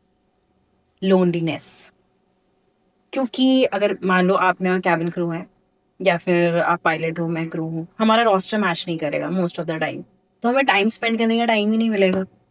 जिसके साथ रोस्टर मैच होता है उसके साथ टाइम स्पेंड नहीं कर, तो आपके फ्रेंड्स ज़्यादा एविएशन वाले से, मेरे तो बहुत कम फ्रेंड्स हैं एविएशन वाले, ज़्यादातर मेरे बाहर के फ्रेंड्स रहते हैं, पर उनके साथ भी इशू यही होता है कि टाइम मैच नहीं करता। प्लस आप बहुत सारे अपने जो हमारे इंडियन फेस्टिवल्स हैं वो मिस कर देते हो। यहाँ बहुत बुरा लगता है। आई रिमेम्बर मेरे साथ भी हुआ है, most of the festivals I used to miss, क्योंकि छुट्टियाँ नहीं मिलेगी। फेस्टिवल का ही टाइम होता है जहाँ पे आप सारे पैसेंजर्स जाते हो और फ्लाइट्स एकदम फुल रहती हैं, इंक्रीज कर देते हैं लोग फ्लाइट नंबर्स। तो ये सारे इशू होते हैं। इस चक्कर में आप डिप्रेशन में रहते हो कि यार फैमिली को टाइम नहीं दे पा रहा हूँ, मैं दे पा रही हूँ, इतने पैसे कमा रहे हो लेकिन कोई फ़ायदा ही नहीं क्योंकि आप अपने देश नहीं जा पाते हो। छुट्टियाँ बहुत गिन गिन के मिलती हैं, अगर 40 डेज़ का स्लैब है तो आपको 40 डेज़ ही मिलेगा। बहुत मुश्किल से आपको एक एक्स्ट्रा दिन छुट्टी मिलेगी, ये मुश्किल होती है। क्योंकि होता है क्या कि आपका आपका 1 दिन का रोस्टर, आपने छुट्टी ले ली, अब उस फ्लाइट में सिर्फ़ आपके लिए पता नहीं 10 क्रू का रोस्टर खराब होगा। तो इस चक्कर में जो ऑपरेशंस वाले होते हैं वो कहते हैं कि वी कैन नॉट मैनेज। तो आप एक-एक दिन की छुट्टी के मोहताज रहते हो हमेशा, जिसकी वजह से आप फिर लोनली फ़ील करते हो, आप कनेक्ट नहीं कर पाते हो लोगों से, और जब आप फ्लाइट से आते हो आप इतने थक जाते हो कि आपका मन ही नहीं करता कि मैं फ़ोन देखूँ, कि क्या देखूँ, खाना बनाऊँ, कि कपड़े साफ़ करूँ, कि क्या करूँ, घर साफ़ करूँ। So this is the life. कभी आपके साथ कोई ऐसा मोमेंट हुआ है जहाँ पे आपने बहुत ज़्यादा लो फील किया है, आपको फैमिली की याद आई है या अपने रिलेशनशिप को मैनेज करने में आपको प्रॉब्लम आई हो? अक्सर आई थिंक या अक्सर मेरे साथ होता है, जब फेस्टिवल होता है, क्योंकि मैं बहुत ही बबली टाइप की लड़की हूँ यार, मुझे ना फेस्टिवल्स में घर पे होना है। तो जब हाँ फेस्टिवल्स होते हैं और जब मैं ग्रुप में अपने फैमिली ग्रुप में पिक्चर्स देखती हूँ तो मुझे लगता है यार मुझे यहाँ होना चाहिए। रोए हो? ऑफ कोर्स मैं तो ऑन बोर्ड भी रोई हूँ यार, क्यों? वॉशरूम में जा करके। क्यों? बस यादें आ जाती है, जैसे क्या? फैमिली की याद आ जाती है या फिर कुछ फ्लैशबैक्स आ जाते हैं, आपके पास्ट बैगेज ट्रॉमास होते हैं जो कि ट्रिगर कर जाते हैं आपको किसी भी टाइम में। तो आप क्या करोगे? सामने 100 लोग हैं। कहाँ जाओगे? वॉशरूम जाओगे, फिर वहाँ रोओगे, उसके बाद फिर नया मेकअप पुट ऑन करोगे, फिर आओगे, ये एवरीथिंग इज़ फाइन। तो हाँ, ये चीज़ होती है। कोई ऐसा लो मोमेंट आपकी लाइफ में हो जो आप शेयर कर सकते हो ऑन कैमरा? नहीं कर सकती। ब्रेकअप लास्ट कब हुआ था? 2023 31st दिसंबर। क्या याद है? क्या डेट है? क्या? अरे 31st दिसंबर था ना, इसलिए याद है। अच्छा, अच्छा। हाँ, क्यों हुआ था? वही कॉमन चीज़ यार, बट मैं नहीं बोलना चाहती क्योंकि मैं किसी को डिफेम नहीं करना चाहती। नाम थोड़ा ना ले रहा हूँ। बहुत सारे लोगों को पता है। आपको भी पता है। तो मैं किसी को डिफेम नहीं करना चाहती। जो भी है, अ, सब खुश रहे, अच्छे से रहे, that's it। ठीक है। अच्छा, तो आगे के फ्यूचर प्लान्स क्या हैं आपके? मतलब कैबिन क्रू ही बने रहना है हमेशा पूरी जिंदगी, या कुछ आगे भी सोचा है? ऑफ कोर्स आगे सोचा है, क्योंकि आप ये जॉब जो है ना, specially for girls, I think 10 साल बहुत होते हैं। 9 साल हो गया है, एक और साल मैंने करना है, क्योंकि मैंने सोच रखा था कि मैं इससे ज़्यादा तो नहीं करूँगी, क्योंकि आप कंफर्टेबल जाते हो, स्टक हो जाते हो। सो मेरा प्लान ये है कि मुझे अब करना है बिजनेस, मुझे बनना है एंटरप्रेन्योर। ओह माय गॉड, ठीक है। तो एंटरप्रेन्योरशिप की जर्नी जो है कहाँ से स्टार्ट करने वाले हो फिर? It has already been started. अच्छा, कुछ मीटिंग्स चल रहे हैं, तो मेरा इसलिए ब्रांड इंडिया आए हो? यस। तो मेरा ब्रांड आने वाला है, उसका नाम अभी तक मैं रिवील नहीं करूँगी, क्योंकि मैं फिर भी अभी 2 नाम में कन्फ्यूज़ हो रही हूँ। Basically it's gonna be my fragrance brand. तो ये एक अरब परफ्यूम होगा, जिसको मैं इंडियन क्लाइमेट के साथ मिक्स करके और फिर मैं आपको रिप्रेज़ेंट करूँगी। ओके। तो ये तो होगा मेरा। परफ्यूम्स जब आप बनाना स्टार्ट कर रहे हो, उसके ब्रांड बना रहे हो, तो ये कहाँ से आपके दिमाग में आया, ये इंस्पिरेशन कहाँ से आई? यार जिम में जब मैं होती थी तो बड़े स्टिक करते थे लोग। तो नहीं, ये मज़ाक कर रही हूँ मैं। मुझे परफ्यूम का शौक पहले से नहीं था। जब मैं अरब कंट्री में गई तो वहाँ मैंने देखा है यार, when you smell good it's another level of confidence. और मुझे इतनी वैलिडेशन फील होती है ना जब मुझे कोई बोलता है you smelling good. I take very good care of me. तो जब मुझे ये कोई बोलता है ना कि यार क्या परफ्यूम है ये, इट्स अ वैलिडेशन। आपको भी कभी कभी बोला होगा यार ये कौन सा परफ्यूम है, यार कौन सा परफ्यूम लगाया है। It's actually kind of shows you how hygienic you are, at the same time क्या क्लास है आप। Luxury show. Exactly. तो थोड़ा परफ्यूम के बारे में बताओ, क्या कैसे कैसे परफ्यूम होते हैं, क्या क्या डलता है, क्योंकि जब आप बनाने जा रहे हो तो उसके नहीं, बीच मैं नहीं बना रही परफ्यूम। ऑब्वियसली आपने सोचा तो होगा, हाँ। ब्रांड बिल्डिंग कर रहे हो तो ब्रांड ब्रांड के बारे में आपने सोचा होगा, परफ्यूम क्या होता है उसके बारे में आपको पता तो होगा। तो परफ्यूम मैं नहीं बना रही हूँ, परफ्यूम बनाएंगे लोग ही। मुझे परफ्यूम बनाना नहीं आता। मुझे पता है परफ्यूम की ब्रांडिंग कैसे करते हैं, ठीक। और मुझे पता है कि किसको कौन सी परफ्यूम लगानी चाहिए, ओके। और क्लाइमेट के हिसाब से आपको कौन सी परफ्यूम चूज करनी चाहिए, आपके क्लाइमेट और आपका पर्सनालिटी। ठीक है, मुझे ना टॉप 2 परफ्यूम्स बताओ, आदमियों के लिए भी और फीमेल्स के लिए भी। एज पर माई चॉइस मुझे Prada paradox intense, amazing perfume. भाई ये ठीक। जाके खरीद लो यार, ठीक। For girls. और उसके बाद जो मुझे पसंद आता है Versace pink bottle, I forgot exactly उसका क्या नाम है। ये दोनों परफ्यूम बहुत ज़्यादा स्टे भी करते हैं, बट स्टे के लिए देयर इज अनदर थिंग। लोगों को लगता है कि मैं 15,000 का परफ्यूम लगा लूँ और फिर मैं स्टे करूँ 15 दिन तक, तो ऐसा नहीं होता है। वो 15 मिनट में भी जा सकता है। तो उसके क्योंकि रिचुअल्स होते हैं जो बहुत सारे लोगों को, स्पेशली इंडियंस को नहीं पता। जो if you want I can let you know. Please. Actually क्या होता है ना, जब आप अरब कंट्री में रहते हो, वहाँ पे आप कभी जाओगे ना, या फिर कोई अरब विमेन स्पेशली जब वो पास होते हैं आपके बगल से, तो एक खुशबू सी आती है, क्योंकि वो ना रिचुअल्स रहता है उनका। पहले तो आप परफ्यूम, मान लो आपका परफ्यूम है वनीला जैस्मिन, ओके, आपका जो टॉप नोच है वो वनीला का है और जो बेस है वो जैस्मिन का है। तो ज्यादा जो खुशबू ज्यादा देर तक रहेगी वो है क्या बोलते हैं इसको, वनीला की। सो नाउ आप वनीला फ्लेवर का बॉडी लोशन लगाओ, सॉरी बॉडी वॉश करो। कैसे मैं मैच करी वो देखो। उसके बाद आपने बॉडी वॉश लगाने के बाद में जो आपको बॉडी ऑयल लगानी है वो मेक श्योर कि हार्श ना हो। जैसे जॉनसन बेबी ऑयल यूज कर लो, बहुत ही अच्छा सा है। अब उसमें कोकोनट ऑयल लगा लोगे आप, कोकोनट वनीला कैसा लगेगा। अगर वनीला फ्लेवर का ऑयल है तो बहुत अच्छा है, बट मुझे नहीं पता वनीला फ्लेवर का ऑयल होता है कि नहीं। सो उसके बाद आप बहुत ही सॉफ्ट सा कोई बॉडी ऑयल लगाओ।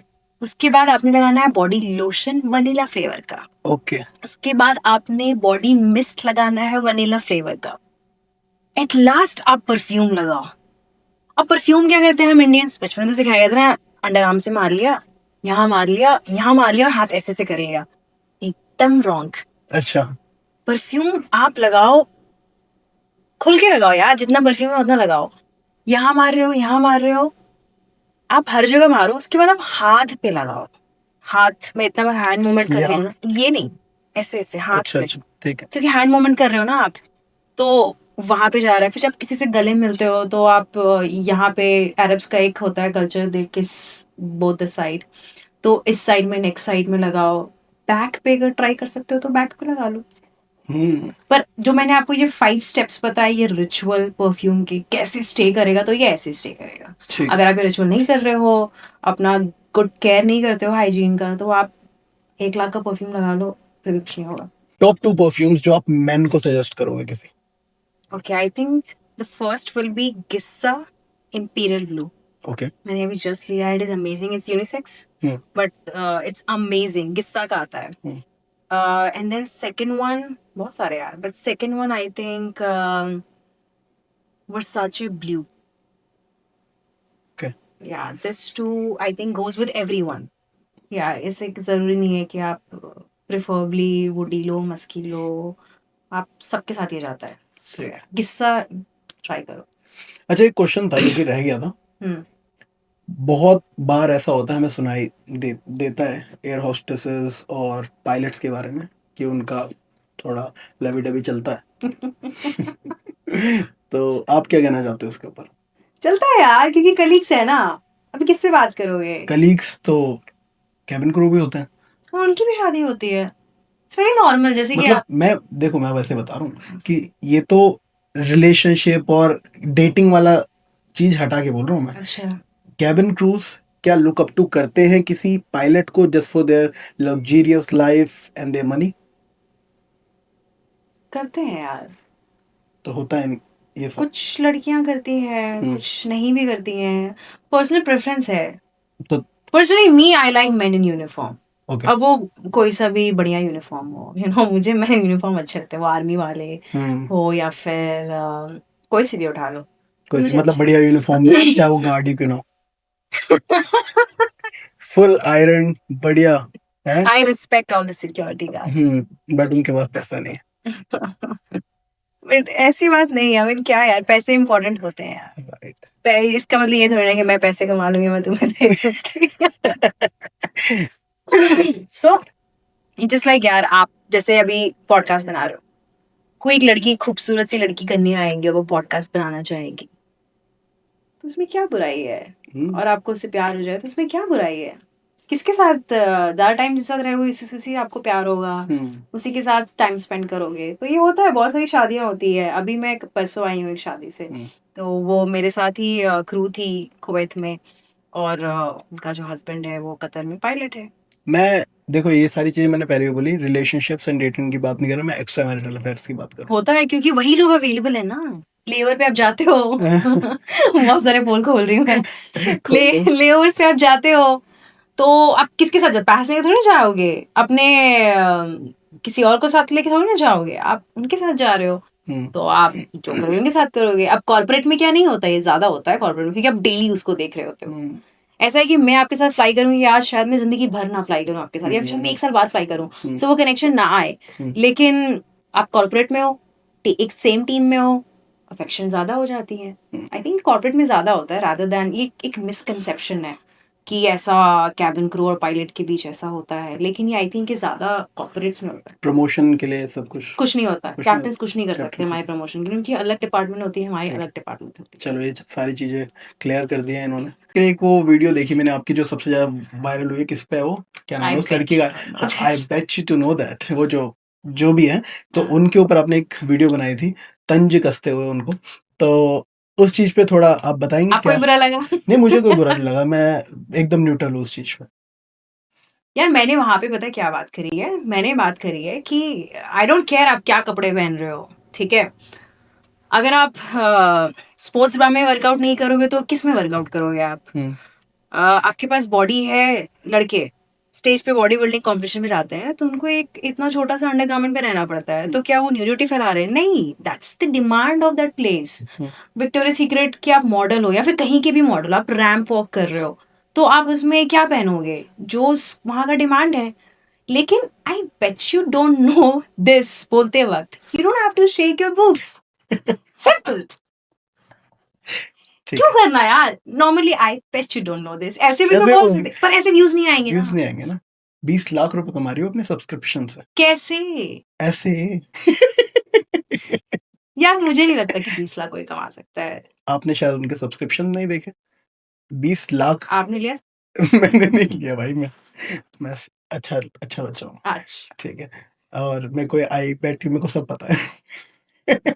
इनको ज्यादा पता है, bet you don't know this thing क्योंकि इन्होंने सब्सक्रिप्शन ले रखा है। ये ना ये सारी चीजें ऐसे बात नहीं करते। अच्छा मेरे को एक चीज बताओ, ये जितने भी आपने इसके ऊपर तो बना दी वीडियो, आपने जिम की बात करी, तो जिम कल्चर में आज के टाइम पे देखोगे लड़कों के व्यूज नहीं आ रहे, वो इतनी मेहनत कर रहे हैं। मैंने खुद इतना टाइम दिया भाई फिटनेस इंडस्ट्री को, इतने सारे पॉडकास्टर्स करे, इतने सारे पॉडकास्ट करे, इतने सारे लोगों के इंटरव्यूज लिए हैं, 300 से ऊपर इंटरव्यूज लिए मैंने, बट मैं तब फेमस नहीं हुआ। बट जब मैंने थोड़ी सी रिलेशनशिप एडवाइसेस पे बात करना शुरू किया, लोगों की हेल्प करना स्टार्ट किया, तब मुझे थोड़ा सा अच्छा लोगों ने अप्रिशिएट किया, लोगों ने लगा लोगों को कि मैं हेल्प कर रहा हूँ लोगों की। लेकिन जब तक मैं फिटनेस वाला कंटेंट बना रहा था कोई नहीं देख रहा था, ऑल्दो मैं फेमस था उस इंडस्ट्री में हाँ। क्योंकि मैं बहुत लोगों से मिलता था। बट लड़कियां आज के टाइम पे जो कि मोटी मोटी सी हैं, ठीक है, चबी गर्ल्स, वो अपने आप को फिटनेस इन्फ्लुएंसर समझ भी रही है और बना भी रही है और एंथुसियास्ट बोलती हैं, लेकिन वो असल में कुछ नहीं कर रही है। वो वर्कआउट भी गलत करती है, टेढ़ी मेढ़ी एक्सरसाइजेस करती हैं, और वो कर क्या रही है? आपको क्या लगता है? आप भी एक फिटनेस फ्रीक हो। उनके ऑडियंसेस आपको क्या लगता है कि कौन से कैटेगरी के होंगे? गांव के? ठर की कैटेगरी। एग्जैक्टली। क्या आप उनके ऑडियंस हो? नहीं। नहीं। क्या मैं हूँ? नहीं। तो बेसिकली उसको कहते हैं जिस्म की नुमाइश करना। हम्म। जब आपके पास वो मसल है ही नहीं तो आप क्यों दिखा रहे हो? राइट। या तो आप बॉडी बिल्डर हो या तो आप किसी फिटनेस Exactly. मॉडल हो, तब जाके अब चीजें। जैसे मुझे देख लो, जब मैं अपने फिटनेस के कंटेंट डालती थी ना, मेरे व्यूज बहुत कम आते थे। Same story. 2 million views, I bet you to know this, चार, bet you to know, I think 5 million हो गए। 5 मिलियन हो गए, माय गॉड। यस। तो नहीं आते थे कंटेंट, सॉरी नहीं आते थे व्यूज जब तक मैं, एक तो पीपल लुक अप टू वो वाले यूट्यूबर्स जो कि 10 साल पहले से हैं, जैसे कि गुरुमान नाम है ना?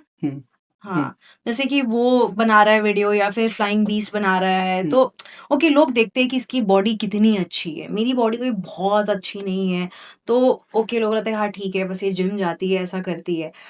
But still I have knowledge कि मुझे क्या खाना चाहिए, किस मसल ग्रुप का क्या काम है, कैसे वर्कआउट करना चाहिए। But these girls, they just wear the most revealing cloth और फिर वहां पे उनको व्यूज मिल रहे हैं।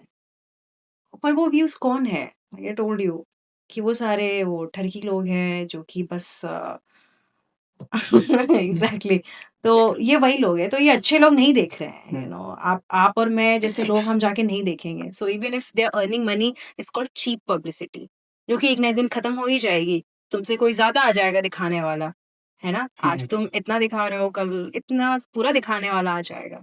तुम्हें ऐसा नहीं लगता कि एक टाइम पे ये सारी चीजें बंद कमरे में दिखाई जाती थी, उसको मुजरा बोलता था, उस चीज को मुजरा बोला जाता था। लेकिन आज के टाइम पे सोशल मीडिया में इंस्टाग्राम को बाथरूम बोलूंगा, क्योंकि ये जो गेट रेडी विद मी आजकल बाथरूम में हो रहा है सबका।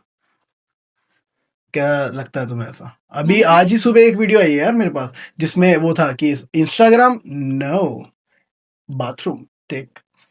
हाय। क्योंकि उसमें ना वो जो लड़की थी, वो जो हाँ। कन्या थी, वो अपने बाथरूम में ब्रश करते हुए, नहाते हुए, नहाते मतलब हुए? कपड़े पहन रखे हैं बट अच्छा। नहा रही है, और ऑब्वियसली उसने सिर्फ और सिर्फ क्या बोलते हैं, अंडरगारमेंट्स पहन रखे हैं, और वो ऐसे कर रहे हैं। और ये किसी ट्रोल पेज वगैरह ने डाला था ये चीज। अच्छा। हाँ, तो ऐसा भी हो रहा है और ये धीरे-धीरे बहुत ज़्यादा बढ़ता जा रहा है, और मेरे को समझ नहीं आ रहा, हम डोपामिन एडिक्ट हो चुके हैं कि हमें अब इन सब चीज़ों से, चलो ठीक है लोगों को डोपामिन किक मिल रहा है, बट एक टाइम के बाद ये सारी चीज़ें इतनी ज़्यादा नॉर्मल हो जाएगी कि आपको डोपामिन मिलेगा ही नहीं, क्योंकि डोपामिन रश हो रहा है।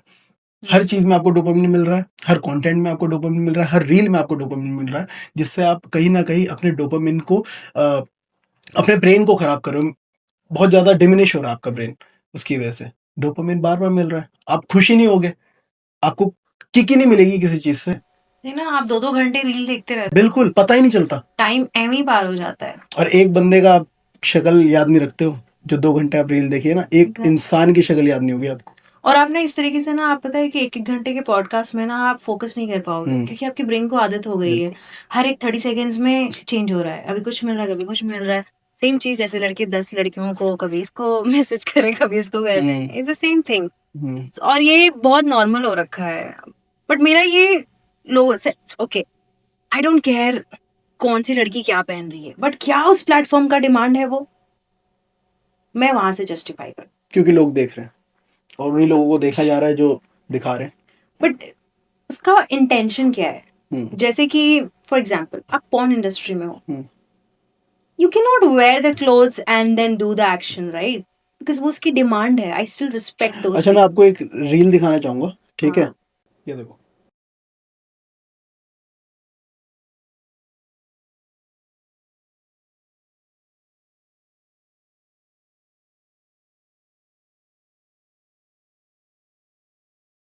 She is 19 years old only. कैसे चल रहा है कि कौन कितना दिखा सकता है ना? मुझे तो ऐसे ही लग रहा है। I have no words for all of this. She is comfortable, उसके मॉम डैड कंफर्टेबल है, उसके रिलेटिव्स कंफर्टेबल है, पता नहीं कैसे है। मतलब एक टाइम था जब हम लोग अपने रिलेशनशिप्स को ये दिखा नहीं लड़के सकते नहीं थे। कर रहे हैं ये। I can not show you those cheap contents हो के लड़के क्या कर रहे हैं आजकल। जिम में वो फोकस करते हैं अपने जेनिटल्स पे एंड ऐसा भी है? देन सो मेनी मैंने सच में नहीं देखा ऐसा। Never लड़के कुछ कम नहीं came है यहाँ across. पे। अगर लड़कियां ये सब कर रही हैं तो लड़के भी कर रहे हैं। They are focusing on the genitals. वो ऐसे, मैं कुछ रील्स आप डाल सकते हो, तो ऐसे उल्टा हो जाते हैं and on there you know hands अच्छा। And then the focus is on one part, हाँ। You know. सो लड़के भी कुछ कम नहीं है। सो कैसे कौन कितना ज्यादा वल्गैरिटी फैला सकता है, क्योंकि वायरल भी तो यही हो रहे हैं ना। और डू यू थिंक इनको कोई रेस्पेक्ट करेगा ऐसे? ये सब आता है एक्सपिरेशन किस डेट। नजर से देखा जाता है इनको? किस नजर से आप देखते हो? मैं आपसे पूछ रहा हूँ, आई एम अ पॉडकास्ट। जिस नजर से आप देख रहे हो उसी नजर से देखा जाता है। आप समझ गए ना बस। यार तुम ना ज्यादा शाणे मत बनो मेरे पॉडकास्ट पे जो सीधा सीधा आंसर दे दो। अरे यार, disrespectful. You will not respect. If you will see her, you will be like, यार तुम्हारी वीडियो देखी मैंने, it was so nice. क्या nice? You will say something else. I don't want to say this right now, but you will say something else, okay? These girls who are doing such things, I don't think so. They are respectful. You know, they will get respect from the viewers. वो सिर्फ एक वही ठगी लोग को ही अपना निशाना बना रहे हैं, अपने लोगों से व्यूज ले रहे हैं। आई थिंक क्या दैट्स द थिंग। बट वही है कि अगर ये बंदी okay she has a good perfect body, you are a model, मेरा यही है कि वो रैंप वॉक पे जो आप चल रहे हो वो डिमांड है, आपको टू पीस में आना पड़ेगा। तो वहाँ आई वुड अप्रिशिएट, यार क्या फिजिक बनाई है इस बंदी ने। वहां पे आप पूरा रिवील कर दो यार जितना उसका डिमांड है। क्या आप बोलोगे उसको नहीं? आप अप्रिशिएट करोगे, आप रिस्पेक्ट दोगे, यार you are such a nice model, I saw you in the ramp. आप ये सब चीजें बोलोगे, इसको नहीं बोलोगे आप। Even if she has the most beautiful face, because that's not a demand. अच्छा, आज के टाइम पे मैंने बहुत सारे बच्चों को देखा है वो डांस कर रहे हैं उस पे, आज की रात मजा हुस्न का आंखों से लीजिए, मतलब these kind of songs। और माँ बाप करवा रहे हैं इन गानों पे डांस अपने बच्चों को। Wow, my girl is looking very cute, my daughter is looking very cute। ये इसके एक्ट्रेस का नाम क्या है? मैंने उसका तमन्ना भाटिया। तमन्ना भाटिया, उसका पॉडकास्ट भी मैंने देखा था। इस गाने पे इसको पूछा गया था तो शी वाज आल्सो शॉक कि एक बच्चा खाना खा रहा है ये गाना देखते हुए। हाँ, क्योंकि माँ बाप दिखा रहे हैं ना, किसी ने तो दिखाया उसे, तभी तो उसको उस हम गाने सब देखना चाहते हैं, हमें मसाला ही मिल रहा है वहां से आइटम सॉन्ग से। तो मैं वही तो पूछ रहा हूँ, अगर कोई भी इंसान अपने बच्चों को ये सब करवा रहा है तो क्या वो आगे लीड कर रहा है उनको इस चीज से? हाउ टू ऑब्जेक्टिफाई वुमेन, है ना? तो मुझे एक चीज बताओ, आपने इतने सारे देश घूमे, इतने सारे देश घूमने के बाद आपको कल्चर वाइज कौन सा देश अच्छा लगा, या आपके ऐसी कौन सी 3 प्लेसेस हैं पूरे वर्ल्ड में जो आपको पसंद है, और 3 नेशनैलिटीज? सारे जहां से अच्छा हिंदुस्तान हमारा। ओके। मुझे तो मेरा हिंदुस्तान सबसे अच्छा लगा, सबसे सबसे सबसे ज्यादा अच्छा। उसके बाद मुझे गल्फ कंट्रीज अच्छे लगते हैं। I hate Europe and US, पता नहीं लोगों को क्यों जाना होता है। एशियन कंट्रीज भी अच्छे हैं। सो आई थिंक सारे एशियन कंट्री एंड गल्फ कोई ठीक प्लेस? लगते हैं। दुबई ठीक है। वेरी गुड फॉर बिजनेस, हर तरह की अपॉर्चुनिटी के लिए। हिंदुस्तान तो हमारा पहला नंबर पे है, एंड आई थिंक थर्ड आप ले लो कल्चर वाइज। आई थिंक कोई भी एशियन कंट्री को उठा लो। हनीमून पे जाना चाहिए तो कहाँ जाना चाहिए? मुझसे पूछोगे आप तो मुझे तो नॉर्वे जाना है। वो गए नहीं कभी? नहीं यार, मैं कभी नॉर्वे नहीं गई। ऐसी चीज, मुझे ऐसी वो जगह नॉर्दर्न बताओ। लाइट्स देख। अच्छा, ऐसी आई थिंक जगह मेरे जहाँ पे फ्यूचर आपके हस्बैंड को पता लग गया कि ओके कहाँ लेकर के जाना है। भाई, जो भी है फ्यूचर हस्बैंड लाइक कर देना। ओके। तो जहाँ पे आप गए हो वो प्लेस बताओ। अच्छा, जहाँ पे मैं गई हूँ, मुझे फ्रैंकफर्ट बहुत अच्छा लगा था, Germany. Yeah it's a good decent place, सब चीज़ें वहाँ पे, नेचर भी है और पार्टीज भी हो रहे हैं, कल्चर भी अच्छा है, मतलब मुझे ठीक लगा। I like Frankfurt. Nationality you asked me, top notch पे मैं रखूंगी पाकिस्तान। पाकिस्तान? यार आपको जैसा लगता है कि पाकिस्तानी ऐसे होते हैं, ऐसे नहीं होते नीचे यार। कमेंट कर रहे होंगे लोग देशद्रोही। मेरी बेस्ट फ्रेंड पाकिस्तान से है, हम्म, अच्छा। Best friend Pakistani. सुंदर और होता है यार वहाँ के लोग, बहुत मतलब, चाहे मैं किसी भी जेंडर की बात करूं, बहुत यार जो दिखने में बहुत सुंदर होते प्रोवाइडर माइंडसेट, जो तहजीब, जो लिहाज, ये सारी चीजें हैं ना, आप जाकर के उनसे सीख लो। हैं। अच्छा। हाँ, मतलब मुझे अब तक का बेस्ट नेशनलिटी है। सारे नहीं बट हाँ, जो मेरे दोस्त हैं वो आई थिंक द बेस्ट है। और Kuwaitis are also nice. They are decent people. Filipinos बहुत हम्बल होते हैं यार, बहुत ज्यादा हम्बल, एक्सट्रीम हम्बल होते हैं। सो या, फिलिपिनोज आल्सो। तो गाइस, आप लोगों को पता चल ही गया है कि एयर होस्टेसेस की लाइफ सिर्फ लग्जरी, मेकअप एंड ट्रैवल से रिलेटेड नहीं है, उसी में बंद नहीं है। उनकी लाइफ है patience, strength and smile, yes. क्योंकि उनको हमेशा स्माइल करते रहना पड़ता है। स्वाति ने बहुत अच्छी तरीके से हमें समझाया कि एक कैबिन क्रू, एक एयर होस्टेस कैसे बना जाता है, क्या क्या प्रोसीजर है और उनकी लाइफ कैसे होती है और इसके डार्क साइड्स क्या हैं। तो मेरे ख्याल से पॉडकास्ट थोड़ा सा लंबा हो गया है, लेकिन आप लोगों को इस पॉडकास्ट के बाद कहीं जाने की जरूरत नहीं है। अगर आप कैबिन क्रू बनना चाहते हो तो यहाँ से आपने बहुत सारी चीजें सीख ली होगी। और अगर आपको लगता है कि हमारे पॉडकास्ट ने आपको थोड़ी सी भी वैल्यू प्रोवाइड करी है, ऐड करी है आपकी लाइफ में, तो इस पॉडकास्ट को लाइक कर दो, शेयर कर दो अपने 4 दोस्तों तक, और सब्सक्राइब करना बिल्कुल भी मत भूलना हमारे चैनल को, अगर आप हमारे चैनल पे नए मेहमान हो। और स्वाति को देख के, उनकी स्माइल को देख के एक लाइक जरूर मार देना। ओह डिंपल दिखा दो, एक बार यस। डिंपल। So cute. तो हम एंड करते हैं इस चीज को, यस। ठीक है? जाते जाते एक मैसेज हमारी ऑडियंस के लिए, जो आप अपने दिल के दरवाजे खोल कर देना चाहते be kind to everyone, be very very kind. And क्योंकि हमारा मेन मुद्दा था कैबिन क्रू, तो मैं इसके लिए ये चीज बोलूंगी कि अगर आपका पैशन है कैबिन क्रू बनना, then go for it. But plus minus दोनों चीज़ें होती हैं। आप कोई डिसीजन लेते हो तो वो आपका एडवांटेज डिसएडवांटेज दोनों आता है। So be prepare for the dark side also, क्योंकि ये सिर्फ लाला लैंड नहीं है। वहाँ पे बहुत सारे चैलेंजेस भी आएंगे जो कि आपको फेस करने पड़ेंगे, मेंटल, फिजिकल, इमोशनल, दुनिया भर के चैलेंजेस आने वाले हैं। और अगर आपके पास कोई बेटर अपॉर्चुनिटी है तो प्लीज एक्सप्लोर कीजिए। If you can do something, you know, if you can not handle the pressure, then go for something else. क्योंकि मैंने बहुत सारे लोगों को देखा है डिप्रेशन में जाते हुए, क्योंकि उनको लगता है कि ओह वाओ, क्या लैविश लाइफ हमने जीनी है, बट उसके साथ साथ आता है बहुत सारा चैलेंज।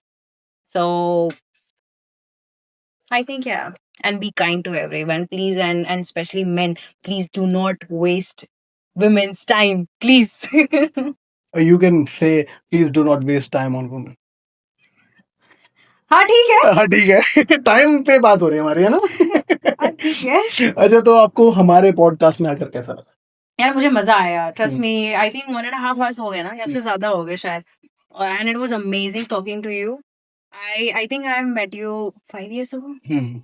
5 साल बाद मैं देख रही हूँ, I can see a fully grown man, और बहुत अच्छे से बात कर रहे हो आप, क्या एनर्जी है। मुझे लगा ही नहीं, मैं इतनी थकी हुई हूँ अभी, and I still had just 1 coffee, और मुझे अभी सुन के लग नहीं रहा होगा कि मैं बहुत बिल्कुल भी थकी नहीं। हुई हूँ और मैं 2 दिन से ठीक से सोई नहीं हूँ। सो दैट एक्चुअली शोज कि जो होस्ट है वो बहुत ही उम्दा परफॉर्मेंस दे रहा है।